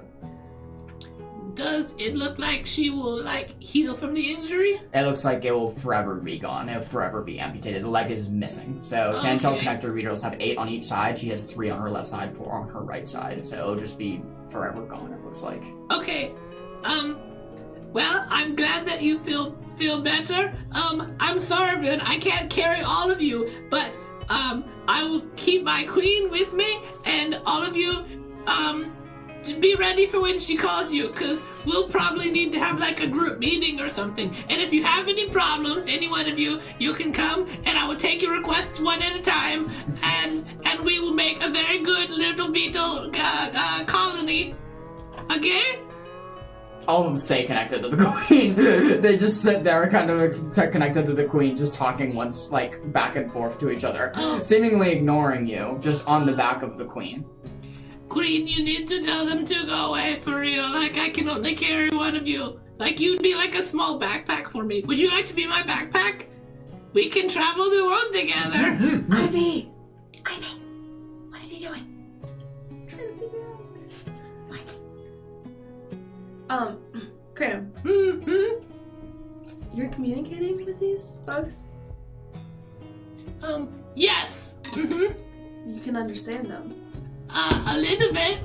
Like, imagine if you talk to someone from somewhere else and they only know like 5 words of your language, and it's kind of like that. Right. What are they saying? This is my queen, and I am the savior of this beetle colony because they're all very hurt and sad, and I gave them healing potion. You gave them a healing potion. So now this is my queen, and these are my people, and we are a colony all together. As you are talking to Ivy, only you hear King Goblin, King Goblin, King Goblin, and rapid swarms like amongst the queen's back. Okay, great. You guys need to go away, actually. As you wait for them to disperse, it takes a minute, but the queen kind of gives a nod and then a word that you don't recognize, that you watch them all kind of disperse, moving down your body. For a brief minute, you're just covered in sandshell connector beetles, forming a natural armor. As they're all moving, as you're holding the queen, they're moving off the queen's back, down your body, down your legs, some of them in your cloth, moving down into the sands that sit below you. As you just sit there with the queen kind of in your hands, in your arms, you realize that you've just accomplished a goal you've been wanting to do for so long. I'm gonna hold it up. Beckett, look at what I have. I have a queen. She's my queen, and I am the king, and we will make a lovely couple forever. You're going to be my backpack, and I'm going to have her crawl. It's like a small backpack for me, and she just hang on. Sure, easy enough. She crawls her way. You notice it mimics a spider's movement with how slow she's moving. As you grab her like this, you watch this huge creature crawl up Cram's shoulder and then back behind him. You can't imagine as your skin tingles with watching this huge bug crawl its way into his bag. It's this big of a bug. It's a huge bug. That's huge on you. As it crawls into your backpack, kind of fitting in there. It'd be like this big for me. That's pretty good. Yeah. Yes. So Beckett has kind of been huddling against the side of the cart while this is going on. She saw the beetle and she just ducked down. She's just no. But hearing Cram call out to her, she's gonna very slowly reach into her nomadic pack and pull out a present she got for Cram. And another city trying to keep it secret until now. And she pulls out a very large, one of those bug cages. Yeah, I remember you talking. She just looks over the side of the cart just a little bit. Cram, I have a little present for you. And she grabs the bug cage, which has little straps to attach it to your backpack. And she just hands it down to you, very hesitantly, trying to keep a wary eye on the backpack that the beetle just went into. You see a magnificently crafted cage. As your eyes beam, you see the kind of bars constructed. You've never seen a creature, a small creature, a bug cage before. Something that could hold perfect size, like a queen sandshell connector beetle, as it's delivered to you. This is very pretty. What is it for? It's for the beetle you just got. It's gonna be her new home. But she is my queen. I would not put my queen in a cage. Well, if you were married, would you put your spouse in a cage? You don't need to think about it like a cage. It'll protect her. She could get squashed in your backpack. She seemed very armored to me. I feel like she would be okay. Yeah, you never know though. What if we run into another one of those statues and it hits your backpack? That is true. There aren't going to be any more statues though, right? Because we're not going to do anything more that's dangerous from now on, right? You never know what the future holds. We didn't know that we were going to run into them. How can we know what we'll run into in the future? Okay. I'm going to pull out the queen beetle and sit her on top of the cage and ask her, what do you think about this as a home? You wait her response. Very well. For now. You like it? As she kind of crawls her way into the cage and just kind of sits there. You notice it's a bit barren. Like, you feel like she should have something, like, you know, like how you're making a terrarium or aquarium, you put some, like, rocks in the bottom of it. It's just a metal cage right now, so you feel like you need to fill it at least, yeah. Would I be able to also pull out a few just like a little handful of cranberries from my pack? Definitely. I didn't know you had more of those. What the heck? I was keeping them for when you ran out. But you That's can very sweet of you. You're so kind. you can keep these for yourself and your new pet. Okay, thank you. How many do you have? Just like a little handful. Okay, so like 12? Something like that, yeah. Okay, alright. As you are still stopped in front of the horses, Velo pipes up, "Can we leave now?" I'm so sorry. Would you like a cranberry? Oh, I'm all right. Okay, Thank I'm you going very to give a much. cranberry to the horse. You, Yeah, good horse. you see the huge brown horse kind of like eat it in one bite. It just Oh my disappears. That was close. Me, you're not trained very good, but it's okay. I forgive you. As you proceed back up into the cart, the horses kind of start once more. As a few hours goes by, have you guys sitting in the cart. It's been about 4.5, 5 hours before you guys make it to the town of Dirt, which is a picture on screen for you guys. Why are we going to dirt? Dirt? As you draw closer, you see a small town. It comes into view on the desert plains. You see a ranch-style wooden sign that marks the town line reading Town of Dirt. The settlement feels like something straight out of a Western movie. You see the buildings are small wooden homes. A church kind of sits at the far end of the street, a saloon, and a very basic hotel. Occasional small shops scattered around. You notice that this is a very, very small town. If you had to take a guess, population doesn't exceed 100 people. So it's very, very small, very, very quaint as you roll into town. You can see the atmosphere just fully encapsulates the desolation of the desert.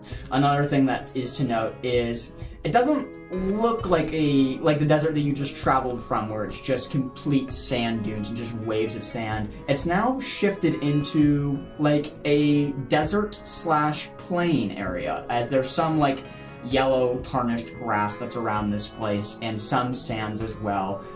Red rocks give way to kind of expansive plains as the geography around you has shifted slightly. There's a point where the desert meets this kind of shift, but it's a weird mix of both plains, desert, and kind of where they both meet that you find the Town of Dirt. And that's where we're gonna take a break. So, as you roll into town, that's where we'll pick up next time and see what you guys do at Town of Dirt. Sweet! See you guys in a minute. And we...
back. Hello. Gray's gonna tell us about this beautiful masterpiece. So my older sister's the coolest, and she found a piece of wood and someone who had a tool for laser engraving wood burning stuff, and she put our map on it. So if you check the link in the description, you'll see that that's the map. So we've got that up on the top shelf. Not that you can see that on camera. Which I'm not going to set it up because it's high up there, but that's okay. So, where we last left off, to your horse and carriage driven by Vila, who was a very kind stranger to you all, just a vegetable farmer, a simple man, has driven into the town of Dirt. You can see this very barren, western-like town laid out in front of you. You all kind of hop down the car. Well, it was a pleasure meeting all of you. I'm glad that I could assist you on your travels, and welcome to Dirt. There's not a lot to see here, but hopefully you can find something to do.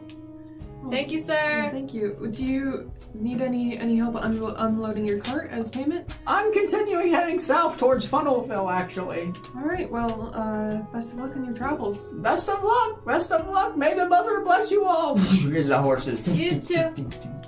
What do you say? May the mother bless you all. May the mother bless you all. He's gone. All right. Well, I guess we've made it back to civilization. I suppose this would be a good moment to request that we finally receive our payment now that we've returned you properly to some form of a town, as small as it might be. Victor's gonna immediately reach into his bag. Oh, you should have mentioned that sooner, and pull out the same box that he pulled out in Solara and pulled it out. Yep. Opening the small briefcase with the red velvet, the locks open up. In it, the 3 pristine vials, none of which are damaged. They are very, very pristine condition. Each one holding about only 2 to 3 drops of the Wandering Tortoise Tears. 3 out of the 5 ingredients that you need. I think we're at 3 out of the 5. 3 out of the 5 of the ingredients that you need. As you take them, step in the right direction. Yep, she'll just tuck those away in her pack. Thank you, Victor. I'm so sick of dust. It's everywhere. Can we please go to an inn? Oh, please. Yes. Beckett will just glance around. Can she see any? Or yeah, there's an inn like right on the main stretch. There's like this main road. It's a very like classic Western town. So there's like a main road. All of the buildings are parallel to the road on the left and the right side, and then the church marks the end of the road. So there's an inn on the right hand side that marks like hotel, very scratchily written on a wooden board that you kind of like all make your way towards. It's about 2 o'clock now as that travel time has taken place. You make your way these 2 kind of like saloon-like doors. As you kind of make your way in, you see a very older fawn man kind of working the desk as he kind of has like a very kind of bushy beard, a farmer's hat on top of his head, and he's kind of like just like drawing. It looks like on a piece of paper. Oh, well, hello, travelers. A lot of new faces. Welcome. 5 rooms. How much do you charge? Well, it's low season, so honestly, we have a lot of vacancies. So how about the handful for the loss of you? Well, we will share a room, but yeah, we can chip in if everyone wants to. Sure. Oh, yeah. Very well. As you all kind of pile a handful together, which is 10 pieces of gold on our system. So if you guys want to figure out who's donating what, a handful is made. And 4 room keys are handed out. 1, 2, 3, 4. 4 room keys are handed out. As you're in this very like old Western style motel, there's no bar or restaurant inside. It is very, very bare bones. Reminiscent of the Solara Inn that you stayed in. You know what I'm talking about. I don't remember the name of it. Screll's Rest, I got it. It's very reminiscent of that, except it's not multi-bunked, right? So it's very, very poor is the word that comes to mind. It's very, very poor, very, very sparse. It looks like one of the occupants who lives in the town, one of the townspeople, like their dream was always to build like this little motel, and it's just everything they have. as they've kind of situated it together. You all make your way to your rooms. Opening the door, it gives way to like a double-sized bed, a very like small bed, a double-sized bed with some loose curtains on a window. It's all one ground floor. As you open the windows, and it's just you see the open expanse of nothingness as like a tumbleweed like goes by. There's a few cactus darted around the desert. I'm coming to you. As you kind of make your way into the rooms and just kind of examine your surroundings. Yeah. As everyone like heads up stairs with their keys, Ivy's going to hang around the counter and she's gonna look at the guy and she's gonna go, have you had any other travelers come through here recently? Not very often. We are a very sparse townspeople. We don't have very many come down here. Although, I will say in the last few hours, we've had a few travelers not stay here, but pass by huge wagons. It looks like transports heading back from Solara. All from that direction. Pretty much, mostly, yeah. Most of them don't bother to stay, obviously, but they mostly pass through. Some of them resupplying here. Strange to see that many foot traffic come through here. Are you coming from that direction of Solara? Yes. Interesting. And any reason for visiting here? Just traveling down south. Well, you'll find hopefully everything you need here. I mean, it's not much, but we have very basic things. There's a blacksmith shop if you are needed weapons or armor or repair. There is the classic saloon, the Rusted Spur, that is right across the way there. Drinks, food, all their good stuff. So, and then of course the old church, which has been long lost abandoned, but that's about our free landmarks here in the town of Dirt. Not a lot to see. What is your population at? Currently 126.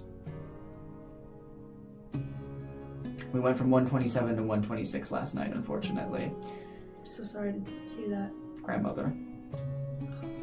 Sorry. It's okay. I appreciate your sentiment. I appreciate your hospitality. Well, you are the only ones here, so very low occupancy here tonight.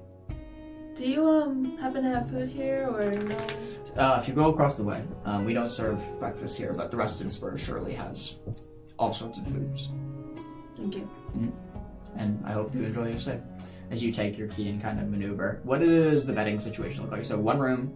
Are you in your own room? Oh yeah. Okay, in your own room. In your own room. Absolutely. In your own room. In your own room. As you disperse, and have a brief moment where you're like, finally, I'm away from these people. As all of you kind of close the door and like sit. It's about 2:30 at this time. I'm immediately kicking down Ivy's door. Sure. All right, literally or not? I'm just kidding.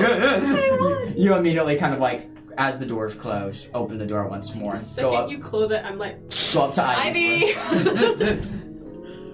Hey! Ivy, you see these rooms? Yeah. I close the door. They're awful! This is the best that we can do right now. Okay, but I hate it. Well, we can get out of here. We'll look for transportation. Maybe there's a wagon that we can rent. Where are we going? Where are we going? What is our plan I here? don't know. We need more leads, but I haven't heard anything from any of the other guards. I don't know. Is it just a waiting game? How about the Royals? Nothing? Okay. Has there been any change on the war front? Have there been any attacks, casualties, any of that? Knowledge check, please.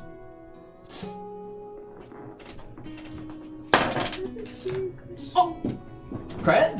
2 in a row? 2 in a row! Wow. That's up, dude. Slim. There was a note recovered probably a few days before you kind of entered Solara, right, with Valentine, that you had forgot to mention to Valentine it wasn't anything huge. It was just news that they had sent out, Ironsoul had sent out a group of spies to kind of hunt the KILF tribe and to try to recover what was lost. So that group of spies was sent out, and no word from the spies yet, but it was almost just like a little dated envelope saying, hey, we sent a regiment out of spies to try to gather more information. I'm gonna explain that to you. There's been a regiment that's been sent out, but no news from them yet. I don't like it. Neither do I. So, what do they want us to do?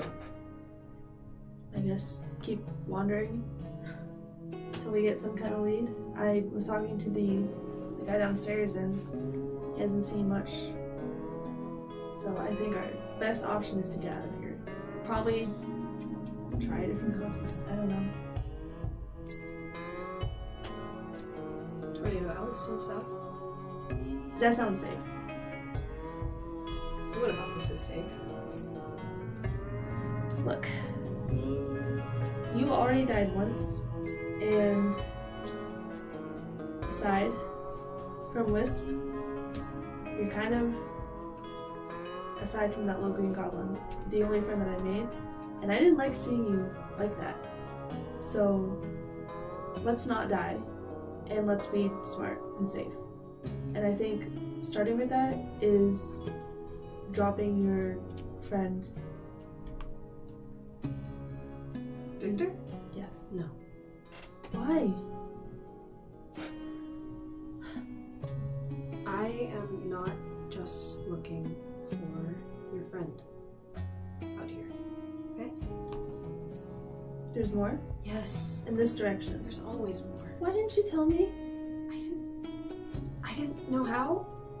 I thought that partially I thought you would believe me. He can help me. Victor.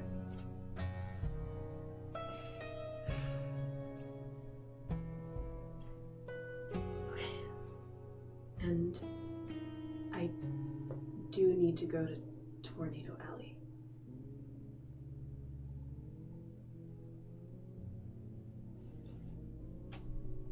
I should have known. Yeah, that's fair. How much do you trust him? Why do you trust him? Do you feel like you have to? Because he No. owes you something? No, it's nothing like that. I feel like I understand him a bit, and I think he understands me a bit. Correct me if I'm wrong, but I don't think that you guys come from the same background. No, no, we definitely don't. But I think we see the world a similar way. How is that possible?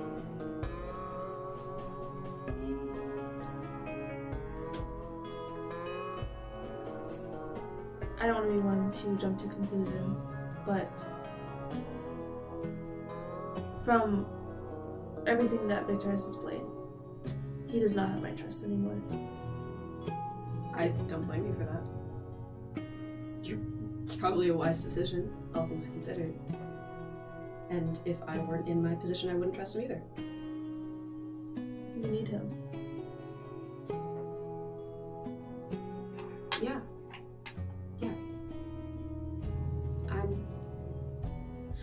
I'm sorry I didn't tell you sooner. I really don't have anything more to say. I didn't know how. Okay. You don't have to follow me on this, but I would really appreciate it if you did. I told you I'd be here and help you. You have my word. Just know that I'm not fond of him, and aside from our initial mission, you're my next one. I have to keep you safe.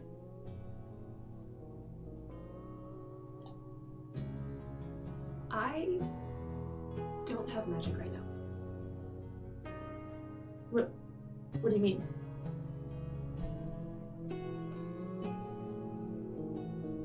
What about your bags and your little trinkets that you have? Nothing is working? When did this... Is it because you're dead? Yeah, kinda. I do not have time for the whole conversation, but I kind of need something I need to do something in order to really use my magic, and I just don't follow me tonight.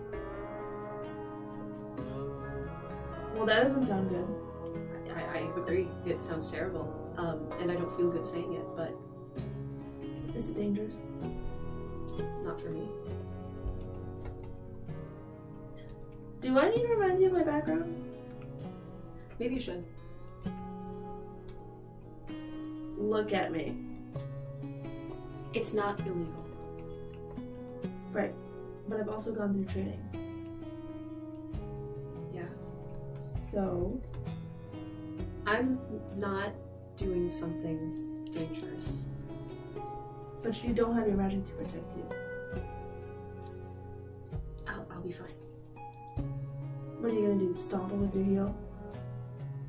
Yeah, actually. I mean, I've got a couple knives. Like, I'm not. Do you know how to use them? Twist your wrist. No. I can't follow you. Please don't. I will explain everything later when I can use my magic. What do you need?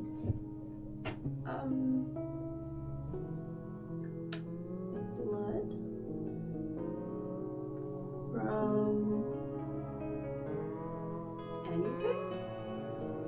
I was gonna go just find whatever was there.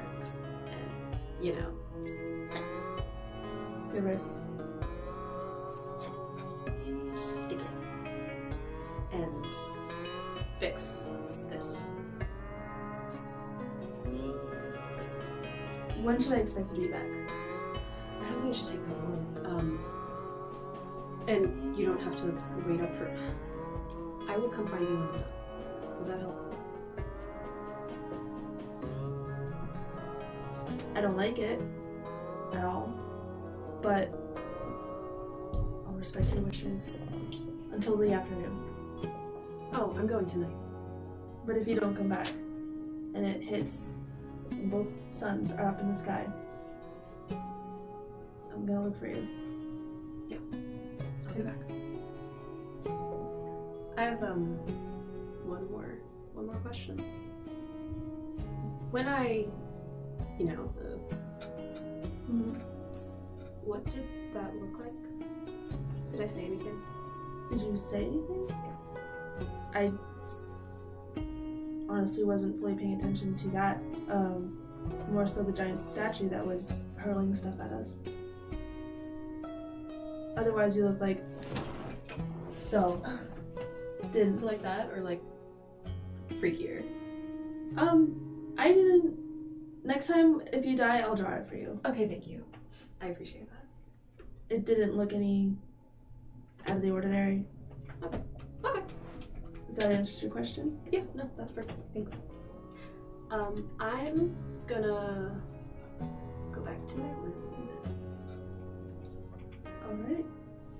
Good talk. Just be safe tonight, please. I will be so safe. As that conversation concludes, you close the door. You make your way back to your room. By getting cramped, you are settling into... Sounds like a great breakfast joint. It's Beckett and Crown. You make your way into your room and close the door. And Beckett, you open the window just because it's so stuffy in the room. It's so hot. And you clearly need some ventilation. As you both have a moment to yourself, you feel the sandshell connector queen beetle kind of in your back on the cage. After a few minutes of unpacking your stuff and the window being open, you see hundreds of sandshell connector beetles pulling up the building and through the window, like a wave of them. I would like to try this. As you go up to the window, you see she's about to smush like a bunch of them. What do you do? Wait! Don't close the window! Just back up. I'll take care of them. It's okay. Just back up! Cram, did you tell them to follow us? No! I told them to not follow us. Becca's gonna back up to the doorway and press herself against it. Can you just get rid of them, please? I don't know why they're in here. did not sign up to have a million new, tiny, many-legged roommates. Uh-huh. I understand. They can be sort of intimidating with their size and how, like, aggressive they look, but they're really nice. See here, watch. Okay, your savior proclaims that you must get inside my hat. You see, as he says that, immediately they obey the command as they scurry up his legs and then through his cloth up his skin. And can they not come from the windowsill? Using his arms to kind of drop into his hat that he's holding. And what's your plan now? Now that they're in your hat, are you gonna bring them outside? Yes. No, I'm not planning to do that. Cram! I'm sorry, I was about to lie to you. I won't lie. Well, I put my hat on.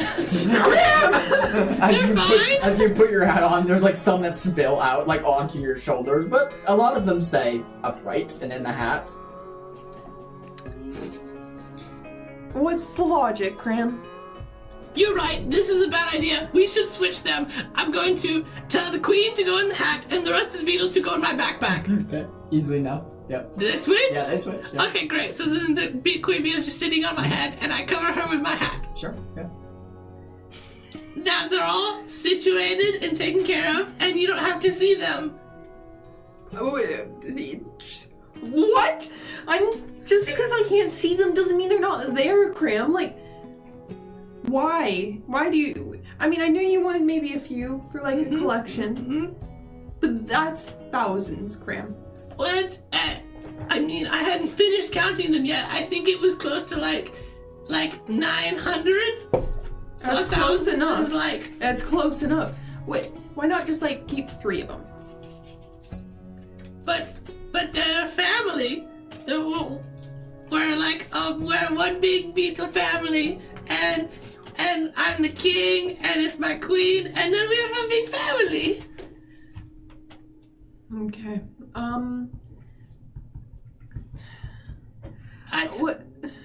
What would make you feel better about them being in the room? Would it be the cage? Would it be if they were in a bottle? I mean, the cage would be great. It's kind of their home, right? Like, it's meant for them to travel in there. But do we need all of them? Well, if they all fit inside the cage, it's not taking up any more space.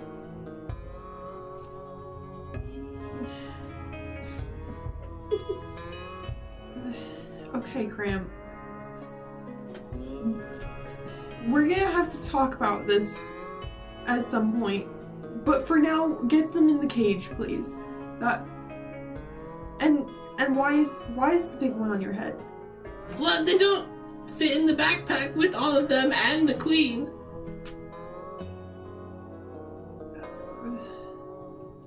So why are we bringing all of them then?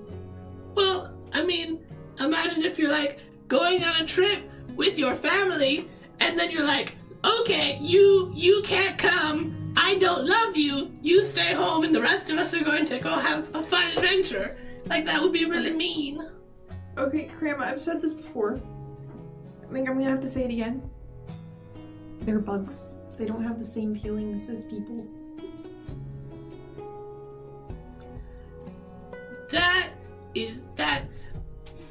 That's very rude of you to say. They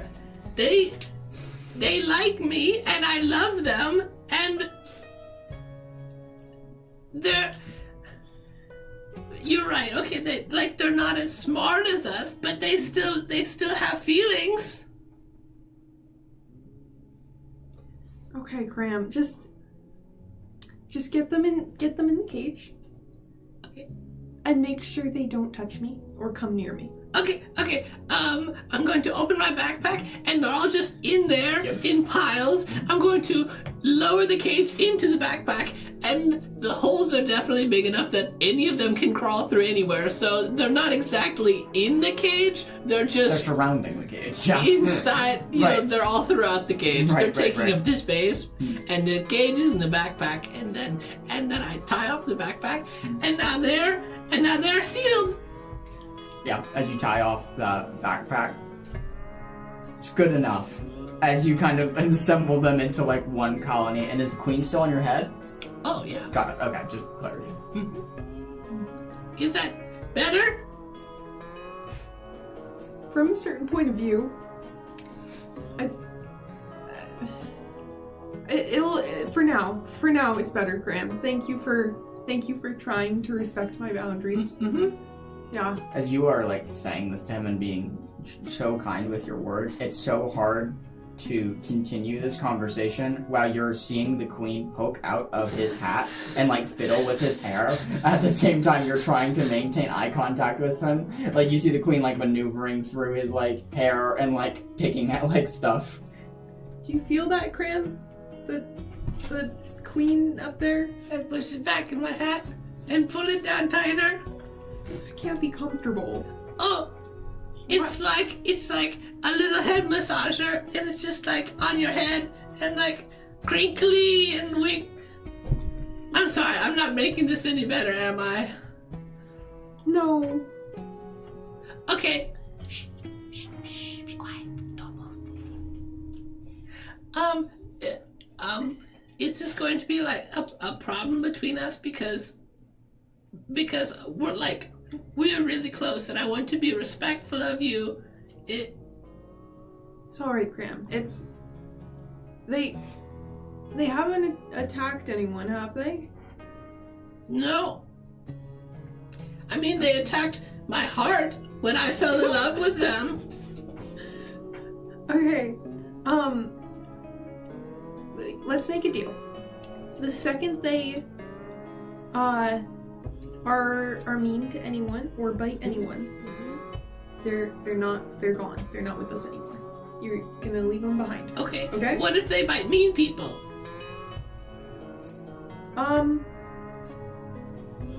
You mean you think they can tell who's mean people? I can tell who's mean, and I can tell them who to bite. If somehow you were able to tell them, go bite that person, and they go bite that person, then okay. I can that's show okay. you. Would it?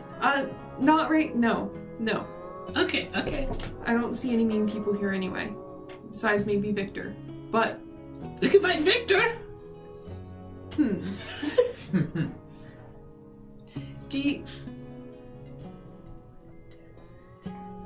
I mean, maybe a demonstration wouldn't be too bad. Okay. Would you like to watch the demonstration, or do you just want me to do it? I would like to hear the demonstration. Okay. Where's Victor's room compared? Is it beside? 2 rooms down the hall to the left. Okay. I'll come get you when it's time. Okay. Okay. As you open your door, see a very barren hallway, and you see Victor's door. Before I go, I wanted to ask, did you notice when I lied yesterday? I don't remember. Graham, what was that?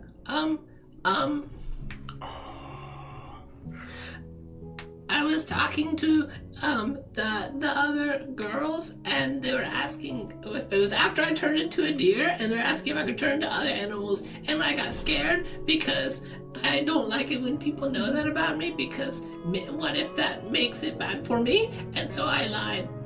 But it was wrong, and I feel like I should say sorry. I mean, I'll leave that up to what you think, Graham, but I don't think that was a particularly bad lie. There are some lies that are meant to hurt people, and other ones that are meant to protect ourselves. And I believe that there's a difference between those. But how do you tell the difference? They seem like they're all, like lying's always bad. It makes things worse. I don't have a good answer for you. I'm not the wisest person in the world, you know, Cram. I just follow what I think is right when I feel like lying is the proper response. Sometimes I go with that instead of telling the truth, but I agree that a lot of the time, if not most of the time, lying makes things worse. Okay, I was listening. That was a little bit complicated for me to follow, but is your point that there are some good lies and some bad lies? That's what I believe. Okay. Okay, I will make a note of that. Okay, Grim. Okay. Okay, I'll be right back. All right. Okay, I'm going to go out the door and try to find Ivy's room. Easy enough, you find. Okay. She's gonna open the door. Oh, hello, Cram. Are both of you in there? Yeah. Oh. Hey. Perfect. I needed to talk to both of you. Is everything okay?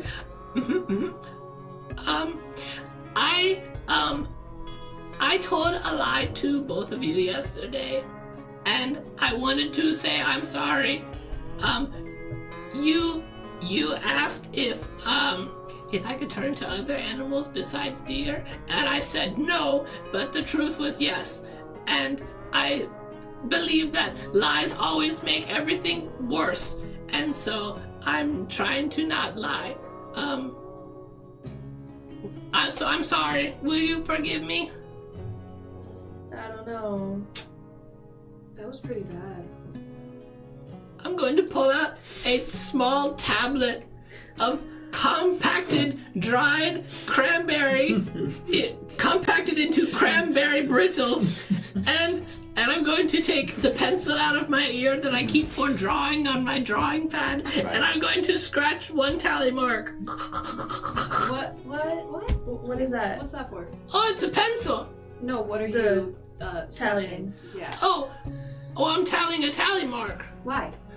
Oh, this is my mistake board. It's for keeping track of my mistakes. So I know, I've been around some very bad people, and I don't want to be a bad person. And so, I had someone who I spent some time with who suggested that if I could discipline myself to not be bad. And so I'm doing this. And so I'm disciplining myself for when I do bad things. Thank you for reminding me. I had literally forgotten to do the tally mark for my lie. Wow. There's a lot to unpack there. Okay. Hey, do you want to sit down? Do you want to... Come in. Oh, okay, I come in. I'm standing. I, sit down on the bed, my hat next to you. The door closes behind you. What the heck? Did you do that? I didn't do that. It's a heavy door. Yeah. Oh, okay. It closes. Okay, I'm going to sit on the bed in between both of you. So, who told you to keep a detailed, itemized list of everything you've done wrong ever? Oh, well, it's not all the time. It's just the things that I remember to write down. So I'm sure there's lots of things that I do that are bad that I miss. But to answer your question, it was a man named Lars. Do you know of the Church of Law? From the mother? He was a lieutenant in the church. And I lived with him for a little bit. Not very long, though.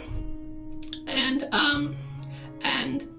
he told me that, discipline is good, and and discipline can make you a better person, and I don't want to be a bad person, so I'm trying to get better, and so I'm disciplining myself. Graham, discipline is good. I have never seen you as a bad person. I think... Well, you've only seen me for like 2 days. True. You have a point. But I think it also comes down to the intention. Some people lie and it's to protect others. And some people lie because they are devious. So... Oh, like Victor! Yes, exactly. Good. He said that he was a scoundrel. Does that fit devious? He said that? Mm-hmm.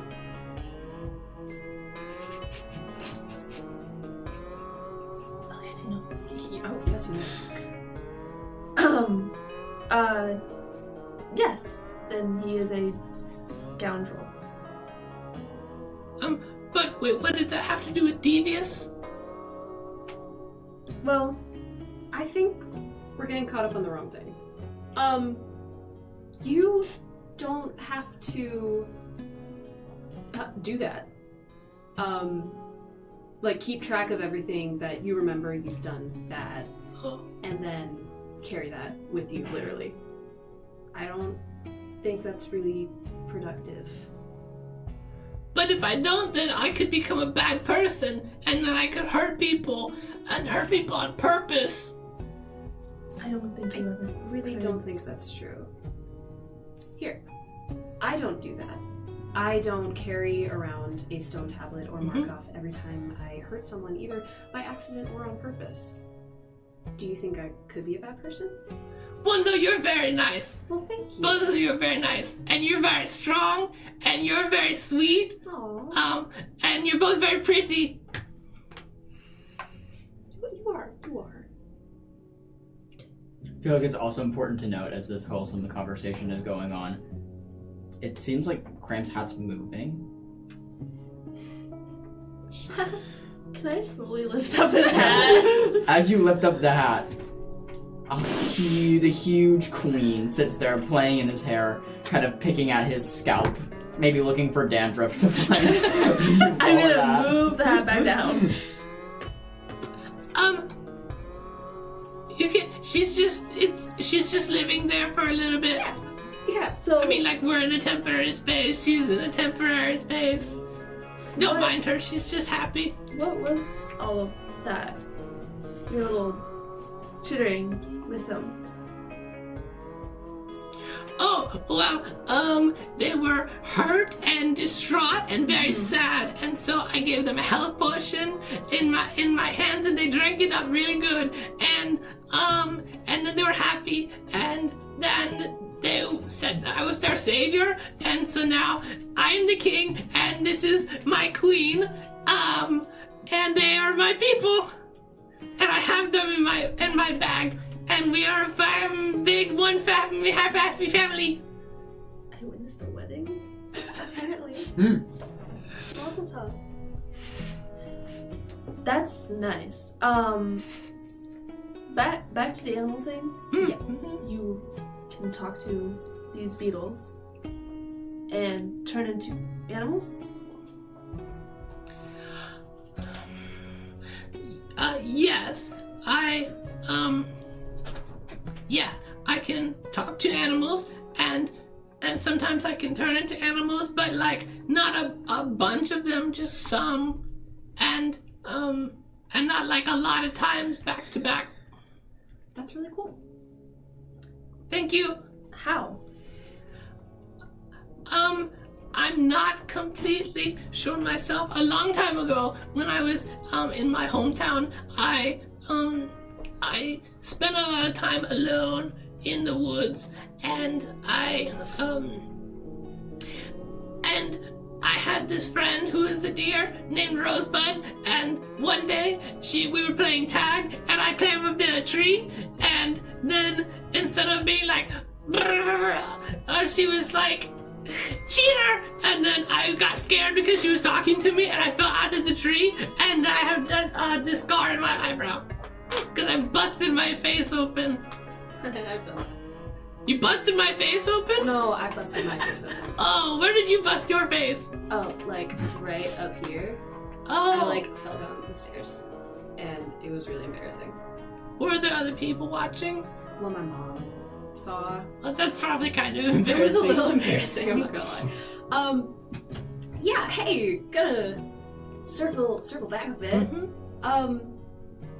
So you're not a bad person. Okay? Well, but I might be. I could be. I don't think that's how it works. No one had to tell you to save that beetle, right? The queen. You did that.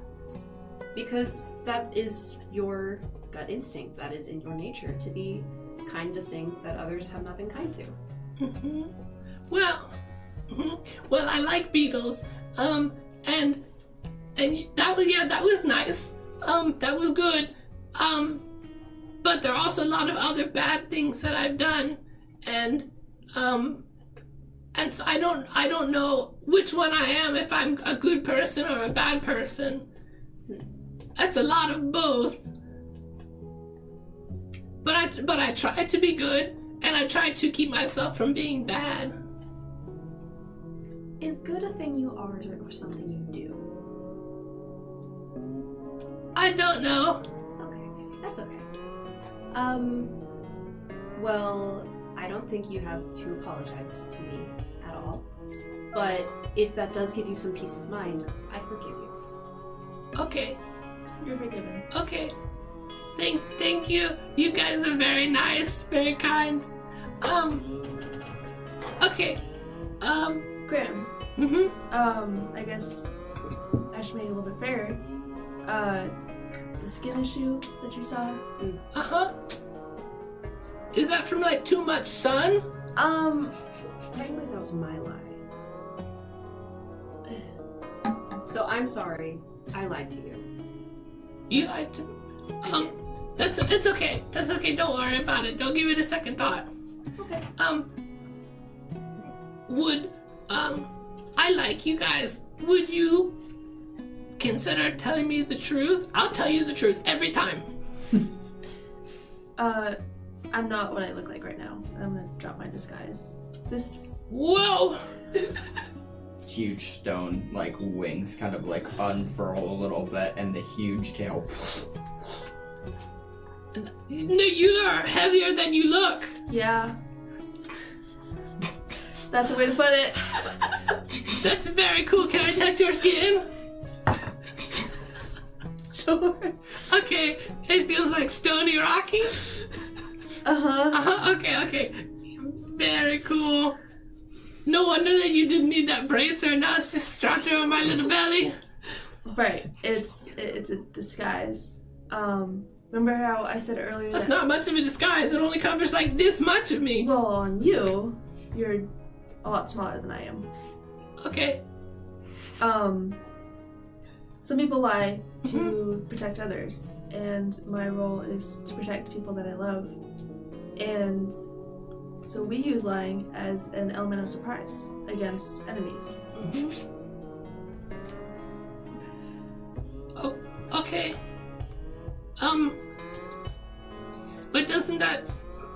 But couldn't you just tell them the truth and then kill them?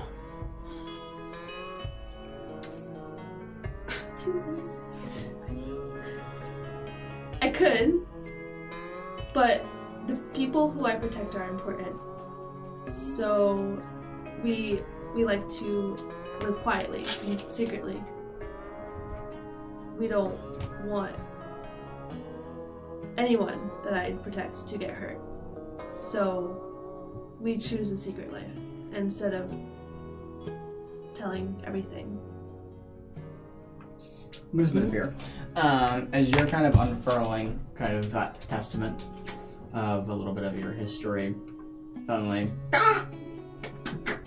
you look back to your window and see a crow that has silver-tipped wings. A very magical creature. You would recognize this as one of the special magical escorts of highly secretive information from Ironshold. Fantastic. As you kind of rush to the window and take a little piece of paper from the magical crow's beak, the silver gleams in the sunlight as it flaps its wings once more and takes off into the desert.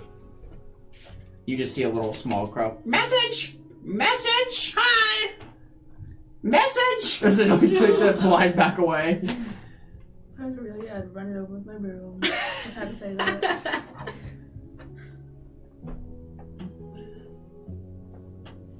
Should I leave? Maybe, but it's nothing personal. It's just. Oh, okay. This Well, it seems like it's pretty personal. nothing personal against you. I mean. Oh, okay. Okay. But it is definitely very personal. Okay. So. Thank you for being so kind. Thank you for I hope you guys sleep really well, and I hope that your letter's very good news. Bye, Cram. Okay, bye. I'm gonna go outside, and then when they shut the door, I'm going to slowly take off my hat and sit down the beetle, and I'm going to count the tally marks. There are 3 tally marks. I'm going to slam my head against the wall 3 times. Okay. Wow! That's 7 points of damage. As you have 3 knocks. Yes, most definitely. It sounds like 3 consecutive slams, like someone slamming the door over and over and over again. That's 7 points of damage. Okay. Blood kind of trickles from your forehead. Yeah. I opened the door. Can Beckett hear this and recognize this as a habit of Graham's? Yeah, you would definitely be able to do that. I'm down. Okay, Beckett's coming running. Beckett! Yeah, well, no, she was already in the corridor. You are already kind of running out, but I do need you to make me a death move because you are down before you get to him. So you're in cap. I'm guessing you're taking a scar. I'm gonna risk it. No, I'm gonna take Star. That would be an insane risk at all. What'd you roll? Robot down. 1 die. Oh, it's a crit. Oh, okay, so no scar. As you slam your head against the wall several times, you immediately rush over to him, thinking he's gonna go unconscious. He bursts back with life. I'm on the floor, feeling sort of dazed, and oh hi! Cram, how many times have I told you not to do this? You don't need to punish yourself like this. And I'm gonna immediately heal him, with, mending touch. Yeah. And let me.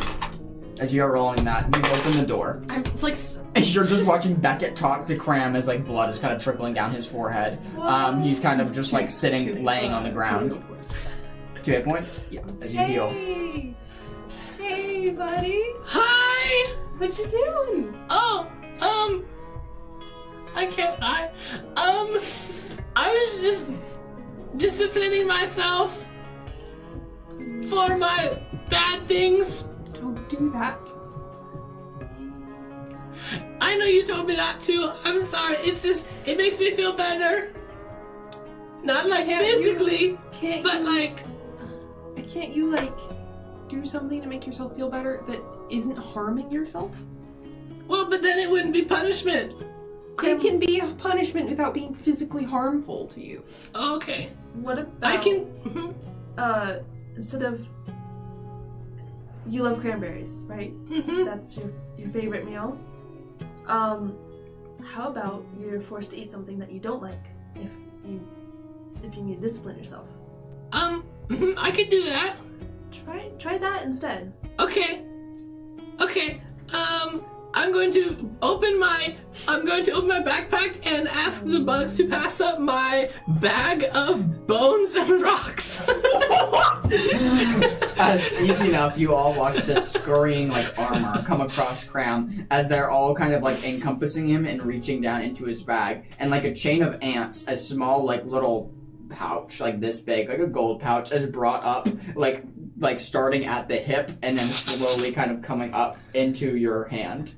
Okay, I'm going to open it and take out 2 rocks and 1 small bone, and I'm gonna eat them. Cram, it needs to be edible. Like you can't. You'll hurt yourself. That's the same as physical harm. You can't digest those, Graham. Does this not count? No, you need to eat something that is meant to be eaten. Oh, Not poisonous. what should I Yeah. eat? Thank you.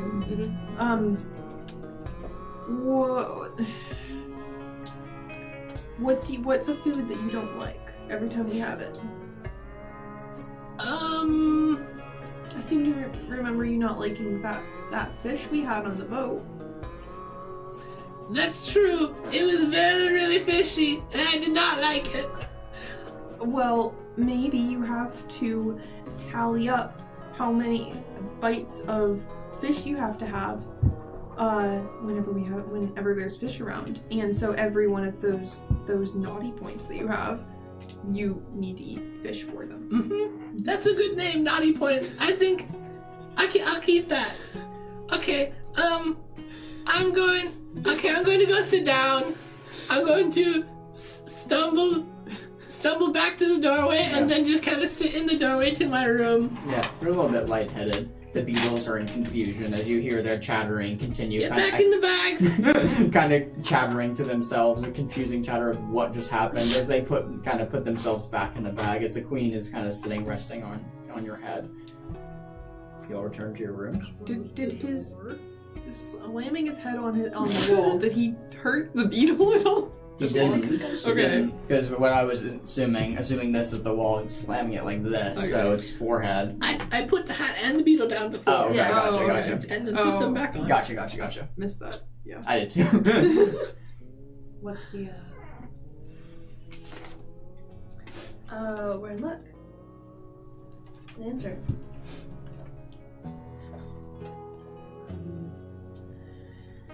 Oh, wow, that's convenient. Really convenient. Yeah. We have a lead. Okay, great. That's weirdly convenient. Yeah. I say we start tomorrow after your business. You sure? I'm sorry. You should get some sleep first. Yeah, I'll be heading to bed soon. Are you good? Are you doing okay? Yeah, I'm just tired, and it's really hot. So This is good news. This is that's a start. Yeah, right direction. Okay. I'm gonna go get some sleep. Alright. As you all kind of disperse. Important note, since you've been up for about 24 hours, you all are on exhaustion level 1 now officially. Meaning any check you make from here on out is automatically disadvantaged. Beckett would like to prepare to go to bed. Sure, absolutely. How many people are long resting in this period? 1, 2, 3. Okay, you're staying up, and you're staying up. Just Okay, you're not staying. You're not staying up. These 3? I want to do something. I'm asking. I'm not telling. I'm interrupting Victor's sleep. I'm so sorry to Got it. Okay. And then these 2. You're also okay. So you 3 can go ahead and make your long rest actions. And go ahead now for your sleep. As Beckett and Cram, you kind of drift off into I'm gonna sleep. do something first. Oh, okay, sure, Yeah. go for it. Good. You Just don't fall asleep yet. Just be 1 second. I'll be right back. Okay, Cram. Just listen very carefully, okay? Okay. Okay, I'm going to march down the hall and I'm going to knock softly on the door to your room. He'll answer. Hello? Oh.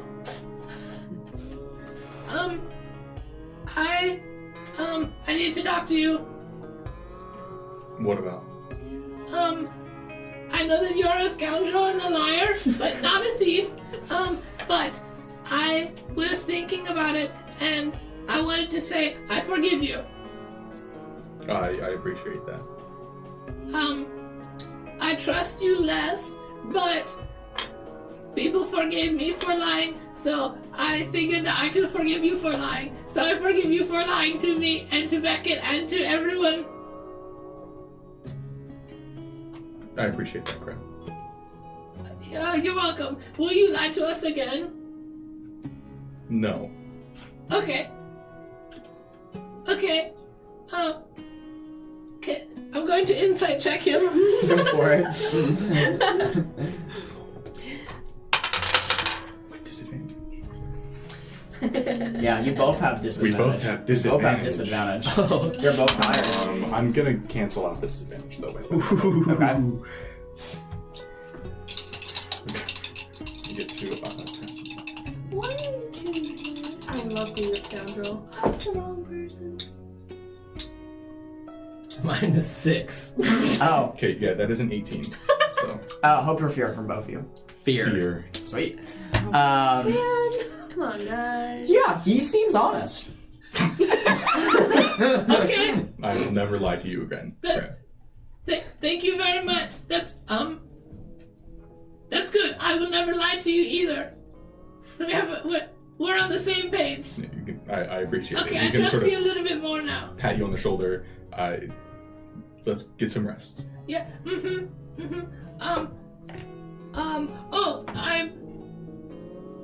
Can you close your eyes for one moment? I will close my eyes when I go to sleep. Okay. Okay, then I'm going to take off my hat and hold the queen beetle. Do you see this? How could I not? It's rather large. It is. And I'm going to put it out and have it bite his arm. Okay. So go ahead and make me a command because you're commanding it to do something. Okay. Go ahead and make me an animal roll. Consider consequences.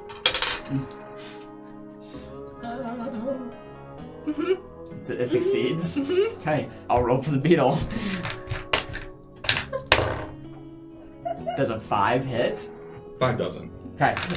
The beetle reaches out with its jaws and snaps in midair as you're able to retract your arm just quick enough and misses completely. You see as he sort of instinctively steps back, his hand does go to his sword, as if he would have drawn it if he had been bitten. Oh, this is much worse than I thought it was going to be. Good night. I shut the door. You let me shut the door? You shut the door and you like jog down the hallway with the queen beetle as as you jog down the hallway back in your room. You immediately enter into your room. You see Cram in a dash, kind of like panicked. Did it go all right then? No, he almost pulled out his sword. I tried to make the beetle bite him. I failed, but it's okay. I'll do it later. I thought you were gonna do it discreetly. I told him to close his eyes, but he didn't. Okay, Cram. Thank you for trying. Yeah. Okay. Okay. That's never gonna be normal. Why don't we get some rest? Okay? Yeah. As you head to bed, Victor, go ahead and make me an instinct check. I'm gonna spend a fear. As you are getting ready for bed after dodging the Santel connector beetle, your senses are a little bit more alert after naturally, as you've just dodged an attack from a massive beetle. That's an 8 with hope. 8 with hope. As you three get to bed, both Ivy, Beckett, and Cram, you sleep soundly. We're going to get through the actions of whoever stayed up through the night. But you sleep soundly and you can take your long rest actions, you three. To you, my friend. As you're sitting in your room, door closed. The hum starts once more, kind of beckoning you to the 2 coins that you've now collected, the 2 tokens. The Song of Tokens has been singing recently. It's been quite loud, as though almost it's pleased by your actions. Is there anything you would like to do? He'll take the tokens out of his bag and just sort of look at them, flip them between his fingers. Funny how something so small and flimsy, being that it's mostly made of scrimshaw, semi-flimsy, can mean so much and have so much weight attached to these objects. So you now hold the second and the third that you need your mission is one step closer to complete. With that, the actions of the people who do not go to sleep, which I'm assuming would be you, and you would try to go to sleep. Yeah. As we'll say, I'm thinking you guys got to bed at like 3, 4 p.m., so let's skip 4 hours through. Yeah, it's about 8 p.m. at this time. The town is settling into dusk. People have maneuvered back into their homes. It's very desolate. I'm waiting for nightfall. Okay. It's like 9 p.m. nightfall, yeah. I make sure everyone is asleep. I will even kind of put my ear up to the doors and make sure I don't hear anyone moving around. And I will creep over to Victor's room.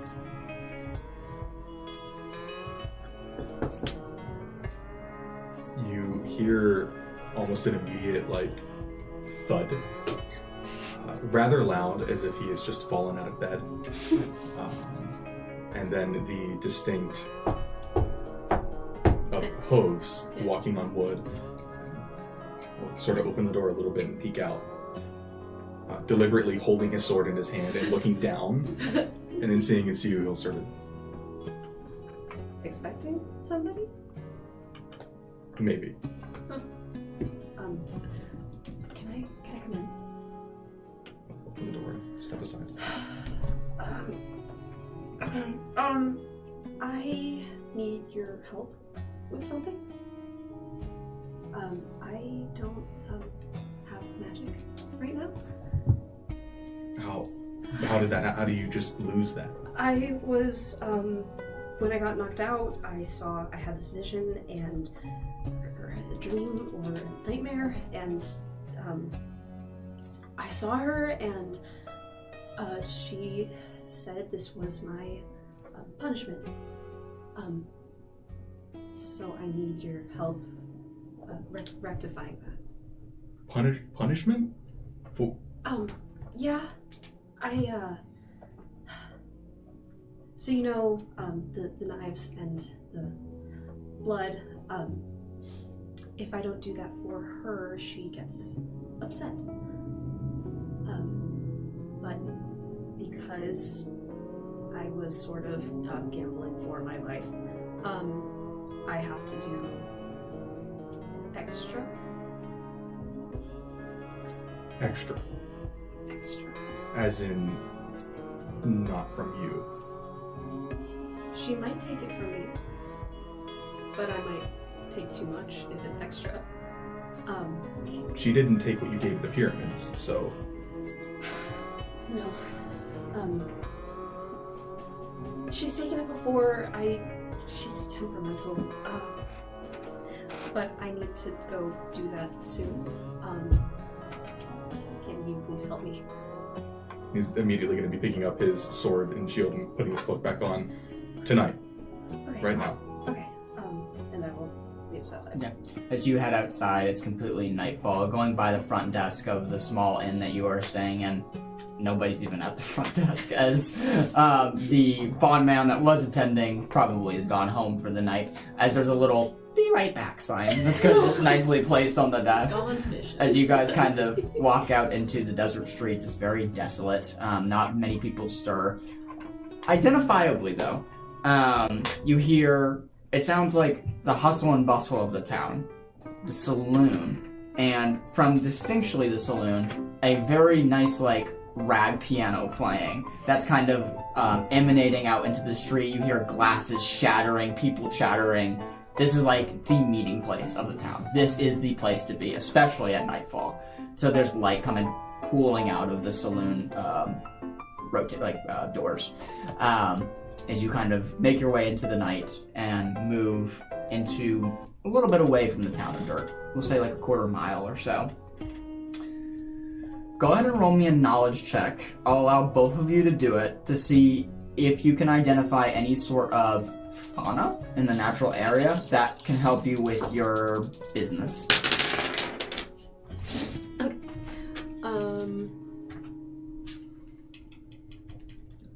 11. 11. With hope. Okay. 6 with hope. Here's hope. It's still at least hopes. You guys are Looking about. Takes 30 minutes. You find a burrow. A medium-sized burrow. One that you recognize probably is some sort of prairie dweller, prairie dog, prairie small to medium creature. The hole is about 1 foot in diameter by a foot in length. So like a small to medium creature that might be sleeping for the night. As you kind of press your ear against the burrow that's kind of deep underground, you hear something moving down underneath it, but it's a few feet underground. Victor, this is really good news, because otherwise I was going to have to cut you open. That's a joke. That's a joke. That's a joke. That is a joke. I'm so sorry. He immediately calms down from what was clearly at first a very panicked state. Took that very seriously. Sorry. Poor Scream. You ever catch, something? You ever go hunting? I've gone fishing, not hunting. That's probably close enough. Probably. Okay. How do we draw it out? Victor was sort of dig into his bag and have some little kind of dried fruit preserve bar and break off a piece and try to leave some towards the Just the end. edge of the burrow. Yeah. Do you guys step back? Yeah. Yeah. So you I leave stand right above it. you leave the little food crumbs next to the barrel, and I'll step back and wait. It's about 45 minutes of waiting, quiet, as whatever is underground is very busy burrowing before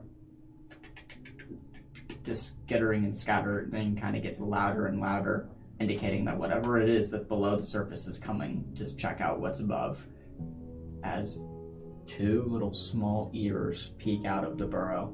A small little fox, a snub-nosed prairie fox, kind of sniffs the food and immediately begins to kind of just eat at the food and starts eating and kind of just tries to eat some of the fruit, dried fruit bars. Valentine was kind of half asleep, but she sees that and just kind of hits Victor. Victor will sort of jolt up and look at it. Traps. Sort of put his finger up, look at the fox, break off another piece of the fruit. I'm gonna cast Enrapture on the fox. Ooh, I love it. In the meantime, Craig, can you pass me whichever JBL is still alive?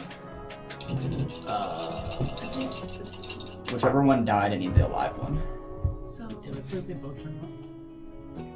One should have a battery, one should not. That one has battery. Perfect, thank you.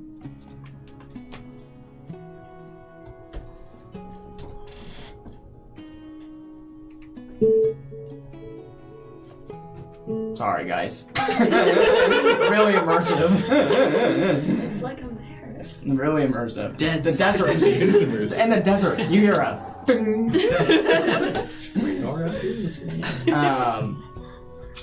I'm sorry, you said, what was your roll for that? It's a 12 with hope. The creature stumbles and stops. It looks like it's just been whacked over the head, as it's...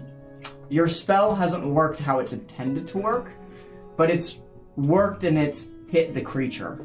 As it stumbles back and forth, you see a very drunk-looking stub-nosed prairie fox, or something that just ate a bunch of mushrooms that it shouldn't have eaten in the forest. As it stumbles back left and right, kind of sniffing at the ground, it almost looks like it has rabies as it's kind of stumbling back and forth. You can see the white fur covers it.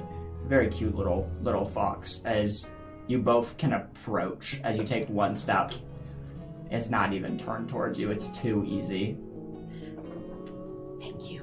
I'm going to drop to my knees and I'm going to take out some herbs and I'm going to sprinkle them in a nice little circle. Okay. And then I go over and I grab the fox. As you sprinkle the herbs around, words can't describe how easy it is to just snatch the fox, and feel the fur kind of just where you usually that tuft right behind their head. As you snatch it up, you can hear it kind of screech and kind of start moving its feet. There's definitely a part of you that feels bad as you kind of hurl it off the ground a little bit. Okay, I'm going to take the fox and I'm going to like kind of pin it to the ground. Mhm. Yeah, it doesn't even take 2 hands. I just use it with 1 hand. I find like a rock and just strike a match. Mhm. And I lit the herbs on fire. And I Mhm. let them catch until they're nice and all even. And I take my knife and then I cut the fox Yep. from chin to ankle. Splitting it open, there's a nasty screech that comes from the fox as you kill it. And, like, splitting it open, the blood pools around the herbs. You said you can smell the herbs and the desert heat kind of wafting around you, just waiting.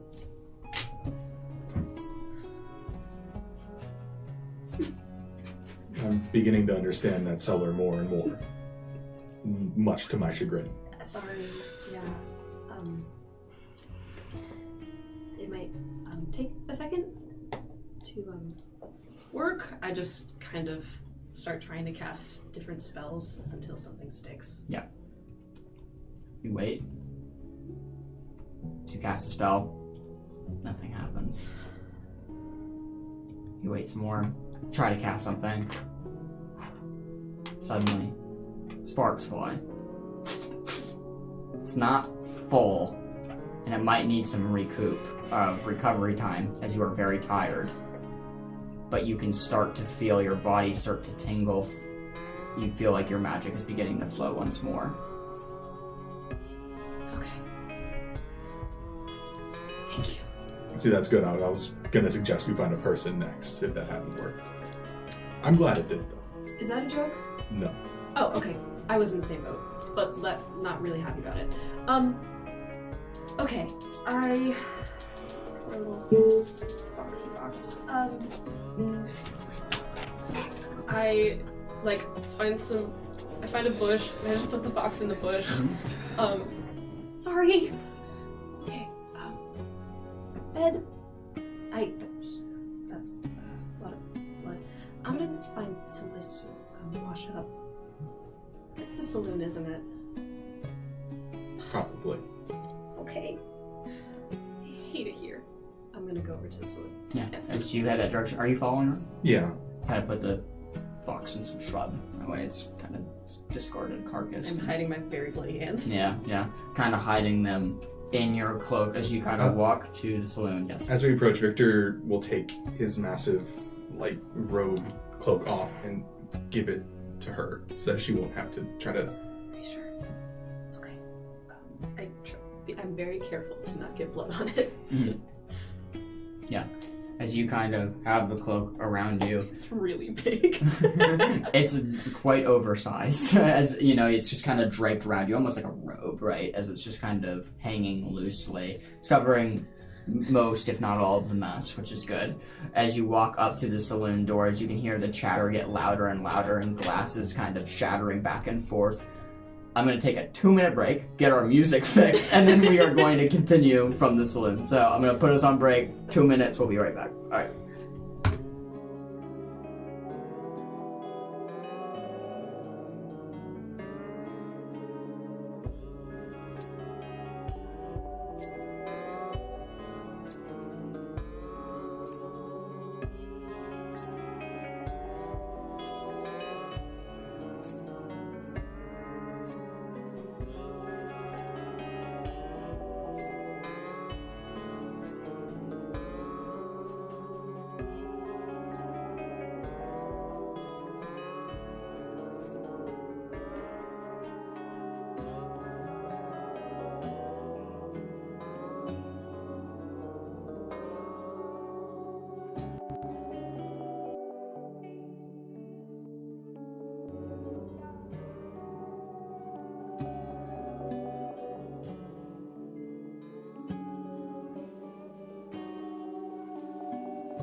And we're back.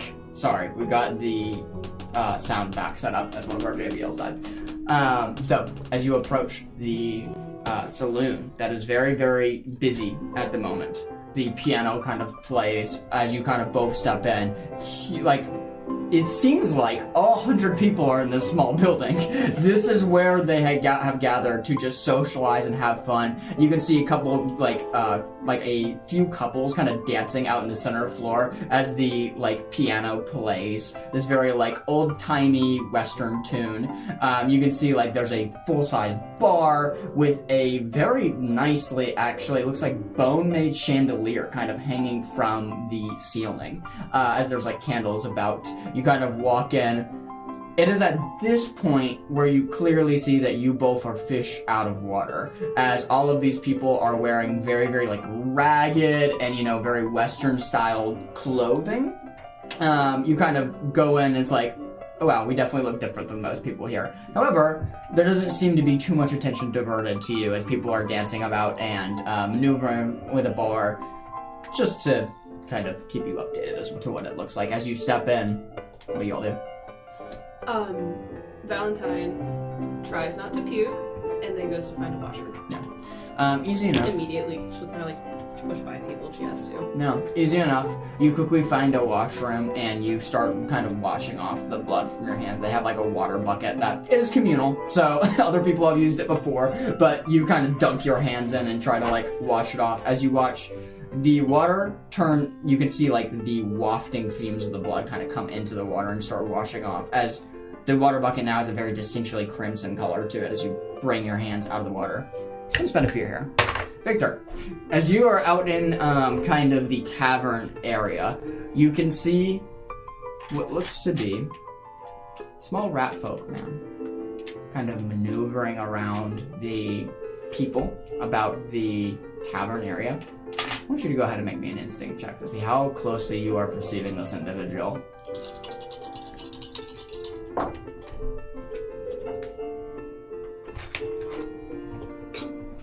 Seven with fear?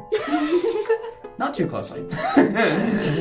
As he continues to maneuver around, he seems like just a normal patron, just kind of maneuvering around the people. You can see he's very extroverted as he's talking to most. You would guess that he might be a tavern hand or possibly an owner, someone in management here of this old saloon, the Rusted Spur. As you kind of exit the bathroom, you see the bustling crowd that is now in front of you, Valentine, and join Victor once more. Wow, this is a lot. It is. All is well? No, nobody saw you? No, I left a lot of blood in there, so I hope they just assumed someone had a really bad night. It's a rural town. I'm sure things happen. Yeah, that's true. Okay. I really don't want to be around a lot of people right now. Nor do I. Okay. I'm gonna spend a fear.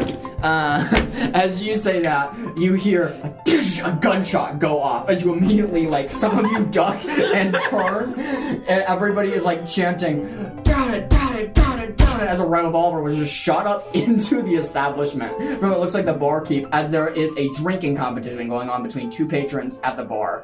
You can see, a little bit of dust fall down from the ceiling as a revolver was just shot up, and they're just downing these huge things of what looks like beer or ale. That big? This big. Oh, I couldn't see your bottom hair. Yeah. This big. I really want to get drunk right now. I don't see anyone telling us not to. I'm going over the bar. Just following. Let's do it. Okay, so how does Not work? entering a drinking competition. Okay. Just going to the Just bar. going to the bar. Just going to the Okay, bar. so I'm going up to the bar. The bartender kind of comes up to you. You can see a very small ribbit. He looks very dehydrated, more of the toad line than an actual frog. He kind of has these horns that sculpt up out of his head. He's a horn toad variant. As he kind of looks at you, "Hello, may I assist you? What drinks would you like?" What do you have strong? Well, we have quite a lot strong. It's really about what you would like. Okay. I mean, I can get you the strongest ale that we have. Well, what is it? I think you should find out for yourself. As he goes up to he kind of goes up to the bottles and quickly starts making a concoction of several liquor bottles and starts pouring them and kind of slides it your way with a little squished lime and drops it in. It's on the house. Anything for you? Whiskey. We do whiskey well here. As he kind of goes back into a kitchen-like area, you can see he comes up with a pint of whiskey. As he comes back and kind of puts it on. It's about the same amount of whiskey that we usually drink here. I figured that would be fine. I'll manage. Great. Well, if you want any end the festivities, just let me know. Can I also get one of the whiskey, please? Yeah, absolutely. He goes back into the kitchen, gets another huge pint-sized whiskey, and sets it down to your second drink. Yeah, when he's gone, I take the drink and I pour it in a vial and I stash it. Sure. The super strong one, correct? Yes. Got it. As you kind of take a vial, pour the very, very strong mixed tonic that you don't know what alcohols and brew it is. You pour it in the vial and stash it, kind of sip on your whiskey. As you look to your left, it looks like a half giant and a turtle. Not turtle. What do they call them? Daggerheart. What is the Galapa? Thank you. A Galapa just finished their drinks and slammed down. It looks like the Galapa actually beat the half giant by a good few seconds as they slam their drinks down. Everybody cheers. You can see the bartender has a ceremonial revolver kind of sitting behind the bar. What do you all do as you sit there with your drinks? The next competition is about to begin as it looks like two people are starting to make their way up to the bar. Well, firstly, Victor's gonna reach into his bag and pull out the little vial of hot sauce Yeah. and hold it out to Valentine to add to whatever it is you're doing. Are you giving that to me? Yeah. Oh, are you sure? You know more about potions. Take it. Okay. So this, just so I remember right, this is This the one is that the- came from session 1 that you had to sign a waiver for. Got it. I got The it. level 10 hot sauce that Got was it, saying okay. death, death, dying, death. Got it. death. I just wanted to make sure I remembered correctly. Yep, uh-huh. As you pass that, you now have joint 2 vials, one of a very hot liquid and one of a very strong alcoholic liquid. Thank you. I drink my whiskey. Yeah, I'm just saying. As you Valentine both is not very tall. As we both kind of sip these huge pints of whiskey, the horn toad just kind of stops by once more. Let me know if you want your tab open or closed. Closed. Yeah. Okay, very well. I'll get your bill. As he kind of goes back, kind of scuttles for a moment and comes back. It serves about 5 pieces of gold for both of your drinks. Victor, roll. Sure. Put 5 pieces down. Yep. Oh. Yeah. Please. He kind of takes it. Thank you very much for coming. We hope you have a wonderful evening. As he Thank kind you. of comes back once more. Notice something. His voice has changed. Awesome. That's fun. Horn Toad's voice has changed. What's up? Also, you didn't have to cover it. I can pay some. It's okay. It's okay. I'm burning a hole in my pocket. Okay. We should go to bed. Okay. Why? I feel like I should get a mirror, and then it would be self-explanatory. Oh. That's funny. I don't feel good. I wonder why. You are now exhaustion level 2, my friends. Mhm. This is a heads up. I'm sorry for dragging you out here. I didn't want to make you see a dead fox. That's kind of messed up. I'm sorry. Don't worry about it. Okay, I'm worried about it. Do you remember that page I gave you? Yeah. I meant it. Why are you being nice to me? Why would I not? I don't know. It's like people aren't really nice. and I don't get it. Bang! Another revolver shot goes off as you both jump. Let's head back. Okay. Get some sleep. She's like dragging her feet. As you kind of drag your feet and take care of a very tipsy to drunk Valentine. Kind of getting back to the small inn. And you make your way into the threshold. There's still the Be Right Back sign still there. Dust kind of covering the counter as you walk in. It's good at least midnight by now. As you kind of walk in, the moon has risen into its final apex point over Tarsus. As you kind of walk in, you guys both head to your room. You know what she said to me, or like made me like say when I was like dreaming. We can talk about it in the morning. You're not in a good state. Children are cast out. Isn't that funny? I wouldn't call it funny. You should get some rest.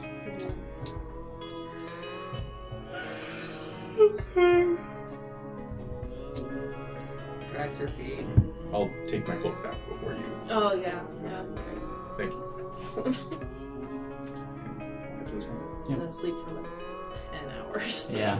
As you guys take your long rest, you will clear your level 2 of exhaustion. But for getting to level 2 of exhaustion, you both do take a stress after you sleep. Meaning, so you take your long rest actions and then add a stress to your wake up. You three, Beckett, Cram, and Ivy. Ivy, you awake and notice Valentine is out. She's just still sleeping as you wake up to 4, it would be 3 a.m. or 4 a.m. actually in the morning as kind of you see the moon beginning to set, it's not there yet, but kind of slowly making its way down. You two wake up, it's still very much dark out of this early morning, but you've all awoken from your long rest. What would you like to do?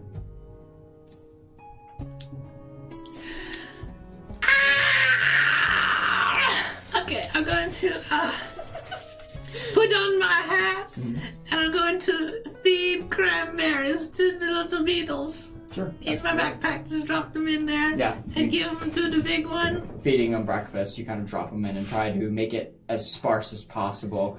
You quickly are kind of like looking for your bag, and obviously you have the cranberries that Beckett gave you, but you realize that you're working on a limited stash now, right? And you might have to go to a market of sorts to pick some more up. That way you can continue to feed the hungry beetles. Is there a market here? Oh, well, Beckett kind of stretches and gets up. I hopefully, Cram, I mean, most towns have one. We should probably go asking around, look for one. You still need those clothes. Mm-hmm. Yeah. These ones are now barely hanging on. This strap is still attached and you can see a little bit of my butt crack. It's not very good. No, it's not. Let's take care of that today. Okay. What if they don't have clothes in my size? Then you'll have to borrow some of mine, I guess. And Ew. we'll have to find some more in the next bigger city if we can't find some here. But we can at least look. Okay. For sake of expediency, you guys take your very, very early morning, and you have to wait for the one general shop to open up. It is one shop that serves this entire community of 100 people. There is a blacksmith that is adjacent that does like armor and weapons, but this is not attached to this like very small little supply store. The only thing they have that would kind of fit your need is they have rations, just like this kind of stale granola almost, and they have clothes that you can make work. They're a bit longer, so they might need some tailoring from a more person who is adept with a needle to fit you more properly, but they have those two things if you wish to purchase those. Do they have any like clothes made for children that might fit better than the... That's a good question. There are some. It's a very, very limited selection. But there's like, you find one pair of like shorts and a t-shirt that roughly could fit Cram. Well, Cram, what do you think of these options? From what I can see, we've got Two different pairs here.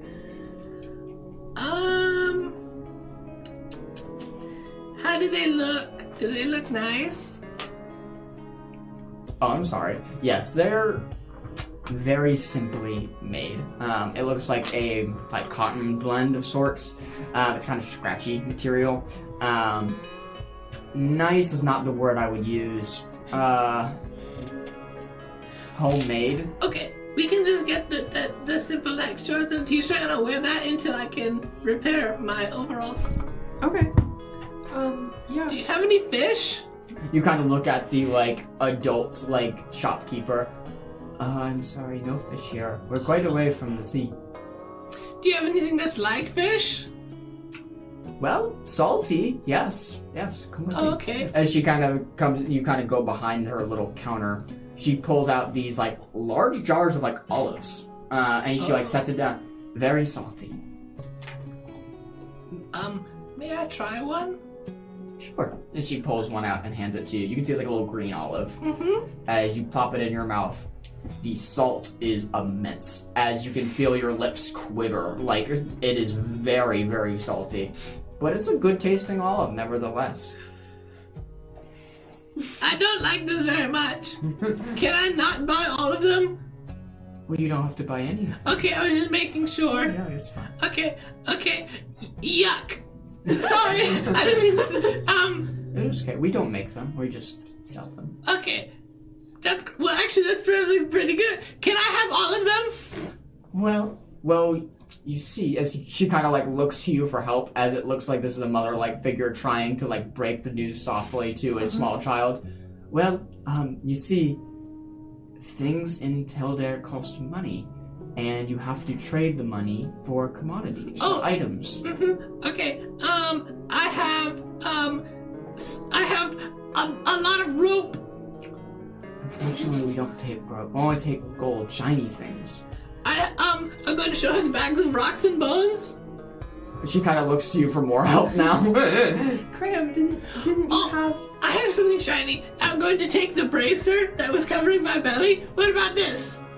Cram. Well, now, I might be intrigued to offer your little friend or something for that. Hold on a moment, please.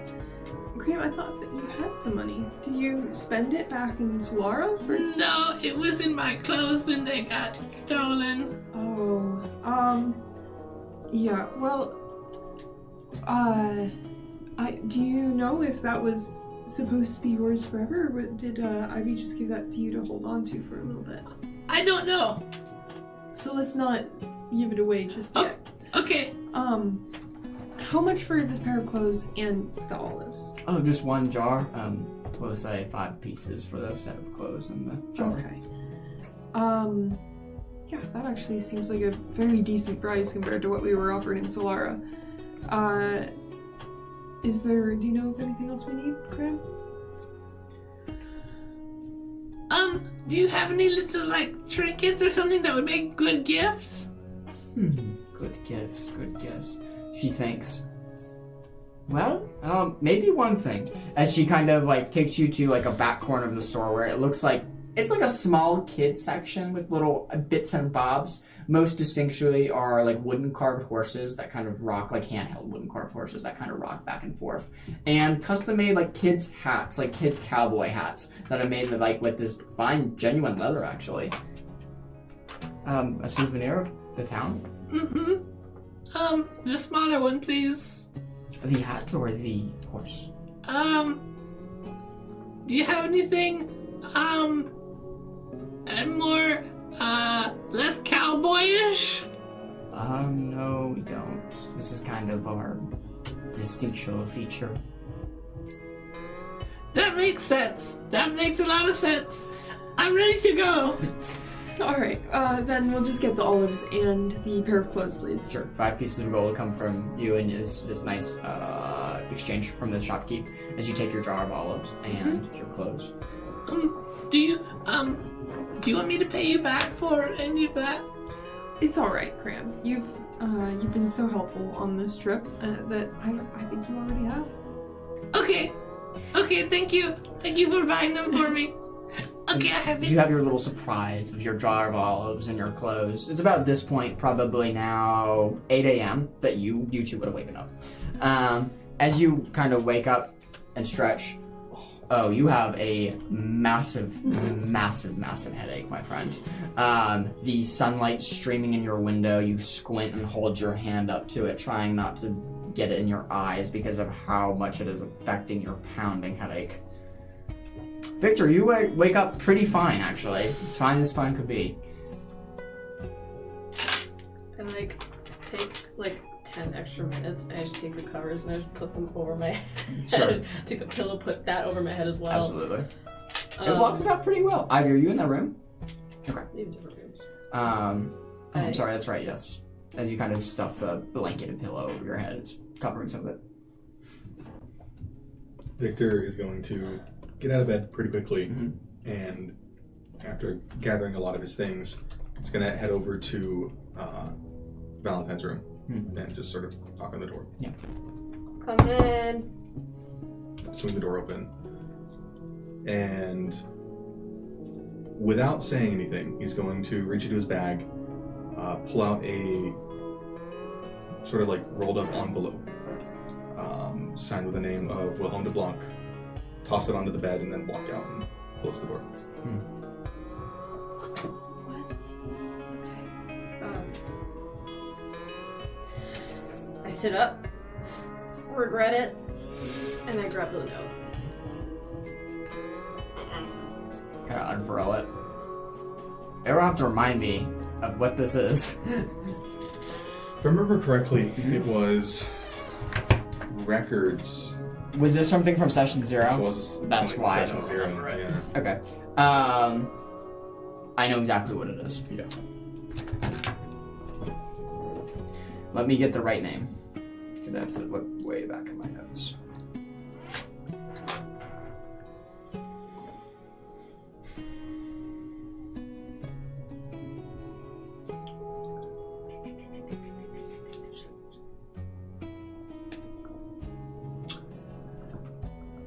As you are taking this envelope, unfolding it, it looks like a transactional receipt of goods from, oddly enough, your family to this man named Seblu de Blanc.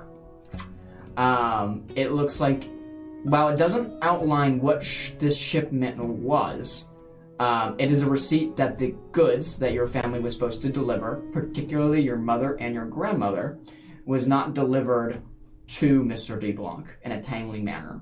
And this is serving as a, cease and desist letter from Mr. de Blanc, an itemized receipt of what your family owes, plus interest now on top for the missing shipment that never arrived to Solara. I scramble out of bed and I burst over the door. I'm like, hey! Yes. Where'd you get this? Remember the name that I mentioned when we were eating in Solara de Blanc? Yes. Yeah, from him. Does he know you have this? He handed it to me himself. Why? He thought I was going to use it against your family. Oh, I told him I would. fair enough. Wow, okay. Thanks. Do I need to be worried about this guy? I would keep an eye open while we're on Tarsus. Why don't you go ahead and make me a knowledge roll if you know that de Blanc name? Yeah. I feel like that's pretty fitting. Come on. You would search your brain as soon as you saw who it was signed by. Is he a well-known merchant? Oh, yes. Would I at all have my highborn ability? I'll allow that, that's fine. Wonderful. I will take advantage of that. Wow. Wow, not great. That's cool. That's okay, you're drunk.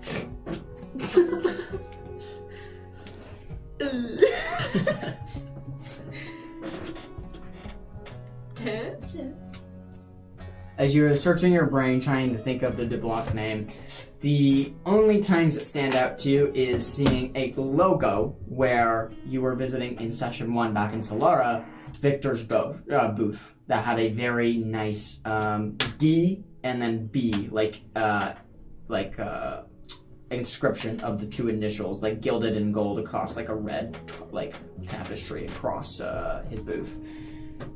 It's reasonable to assume that this man is a well-known wealthy merchant. Beyond that, hard to tell. Wow, I have no idea who this is. There's a lot of merchants, and there's a lot of people that hate my mom. Okay. Thanks. You're welcome. For a lot. Sorry. Wow. Oh. Oh, wow. I'm sorry. For a lot. No need to apologize. Again, you have the page. Okay. Yeah. I'll be right back. Go over to Ivy's room. Yeah, I'm gonna spin a fear. As you're going over to Ivy's room and you kind of just get about to the door, you notice like a man in a hooded figure walk past you, just because you're in the hallway, walk past you quite like abruptly and slam the door into one of the rooms, seeming that it is now occupied. Okay, freak. I knocked on the door. Yeah. The door is cracked open. She's not. Oh.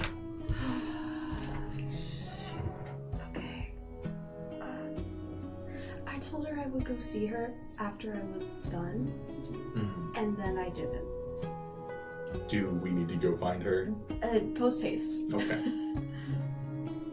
Starts storming around. Yeah. looking for her. Your stomach's all growl as you search, as you probably need to find breakfast soon. Where are you?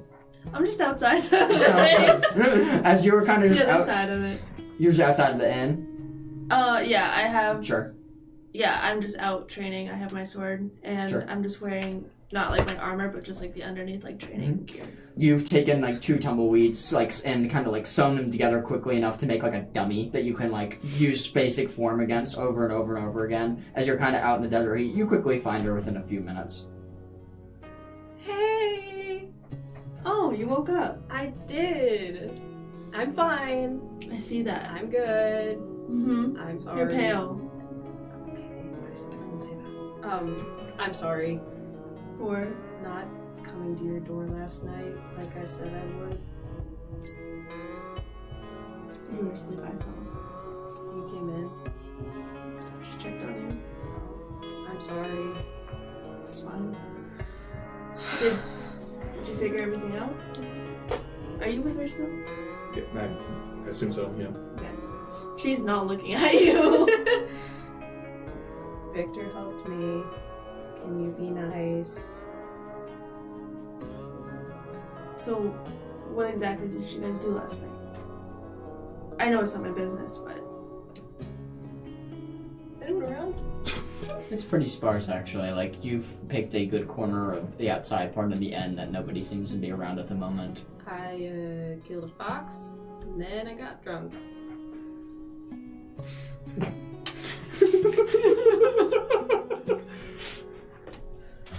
you did what? I killed a fox, Mm-hmm. and then I got drunk. Did you get your magic back? Literally. Nice. Yeah. You got drunk. I didn't get I drunk. think he was fine, actually. So it was kind of really embarrassing for me. She got drunk. She got drunk.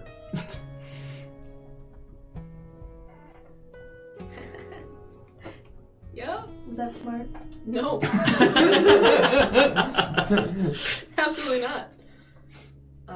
But I'm fine. I didn't get pickpocketed. Make sure I didn't get pickpocketed. You have. At this point in time, Victor, Yeah, okay. a memory flashes back.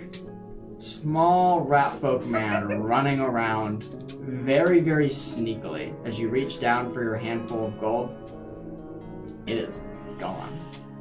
As you remember the face of the rat folk man seared into your mind as you just squint with anger. So I maybe got pickpocketed. What'd you lose? Your gold. My gold. Okay. Well, I have. Do I have money? You gave it to the statue. Huh? You gave it to the statue. That's right. You dumped it out in front of the statue. We're broke. Am I the only person who's part of it? That sounds like about right. 5 pieces. I can try to call and see if I can get some more money from the kingdom, but that wasn't. No. Okay. How are you feeling now? Bad? But magical? At least you have your magic back. What can you do with your magic that will at least get us some food? Legally? Please. Did you ask me legally? You know my armor has the emblem on it. I had to make sure. So the short answer is no. The long answer is maybe if I get really creative. Okay. Or we could pull ourselves up by our bootstraps and get a job. A job? Yeah, I don't know, maybe we could do some kind of work around here. But I have a job. Yeah, but a side job. Like a side hustle. For money. Right now. Okay. Or we could follow on that actually really important lead that we found. With no money. Which is honestly whatever. She's gonna pull out the paper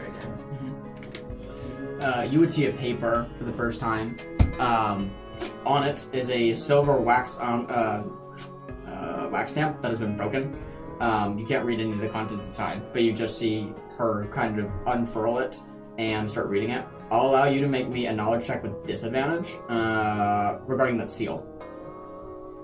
I will say, the moment she pulls it out, after seeing the seal, Victoria is going to go, nope, not my business, and turn around. Okay, then you don't have to make one if you don't want to. Well, I'm going to make a knowledge check Okay. on the seal, but he doesn't, it's like clearly not involving him. Sure. Thank you. Once. Did you actually roll well Yeah. for once? 17 with hope. Wow. Okay. Wow. Not only do you know the continent, you know what city that's from. Oh. As you quickly just take a quick glance at the seal, you recognize that as the Ironshold Regal Mark.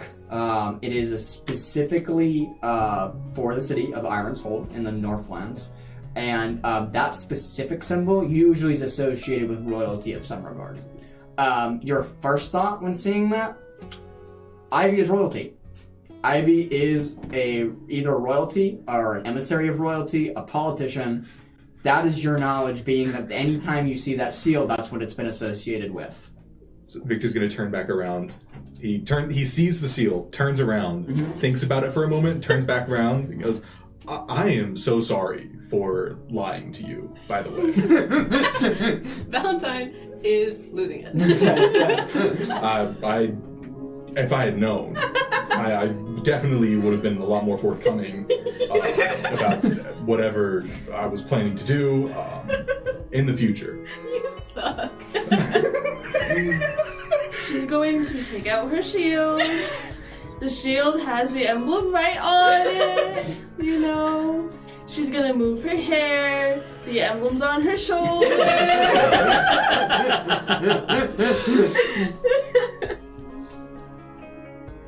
I appreciate your apology. I do not appreciate the position you put us in. You're only here because she's pleading for you. Just so you're aware. I'm not. Okay, pleading's a strong word. He is sort of. At that moment, I'm going to spend 2 fear. As you are all talking about this back and forth, before I spend those, backing up, what are you two doing at this time? What are we doing? I'm eating 3 handfuls of olives. That's such a sad breakfast as you're just taking your little olives and putting them in your mouth as your stomach is growling.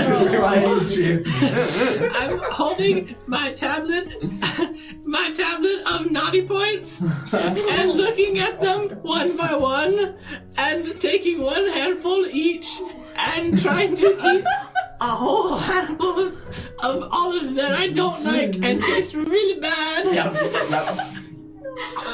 You go ahead and make me a strength saving roll for me as you try to eat a whole handful's worth. 3 times. Cram, you could just eat 1 olive per point. What's your strength save? 9 with fear. On the second handful, you vomit all over the place as this nasty goo comes and spews from your lips of the mushed olives that you had just recently chewed. The beetles are loving it. As they crawl out of your Trailing it on the back and just start eating this green mess on the floor.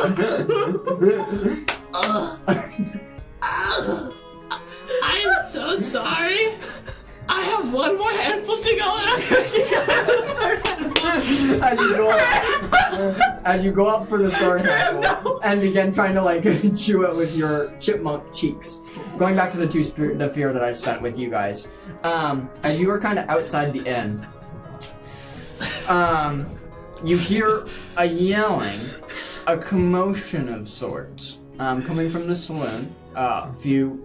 A few, probably 80 feet away from you. You can't see the front door of the saloon, but you hear a commotion starts as you hear the doors opening and closing, and it sounds like a yelling match has started between a couple people, and it seems like one man is kind of chirping back. It's too hard to make out what they are saying from your distance, but it's a arguing match of some sort. It does alert you, but all. Was there a gun last night? There was a gun. Yeah. A gun? Yeah, a gun. Yeah. At the bar? Yeah. Where you got drunk? So, just to make sure I'm clear, there's a extremely dangerous device in a location where people are not in the right state of mind. To be entirely No, you can't argue with that.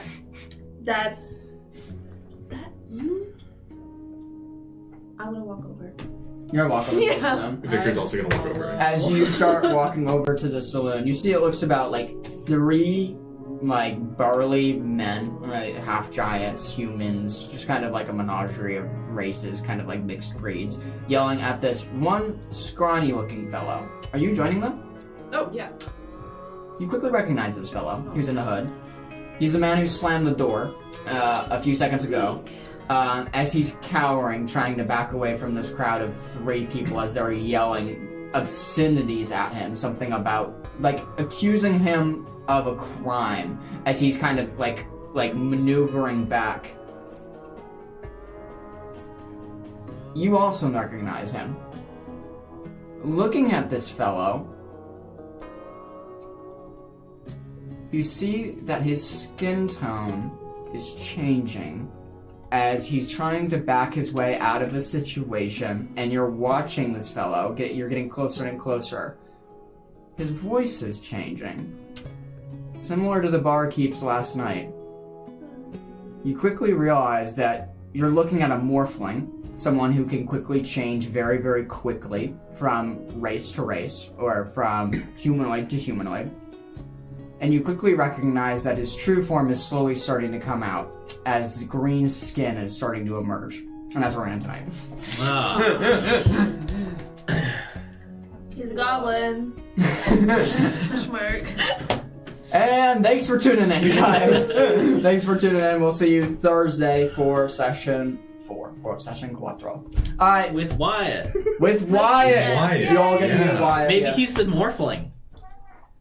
That'd be dope. Wait! Hey, if he doesn't have a character, That would be awesome.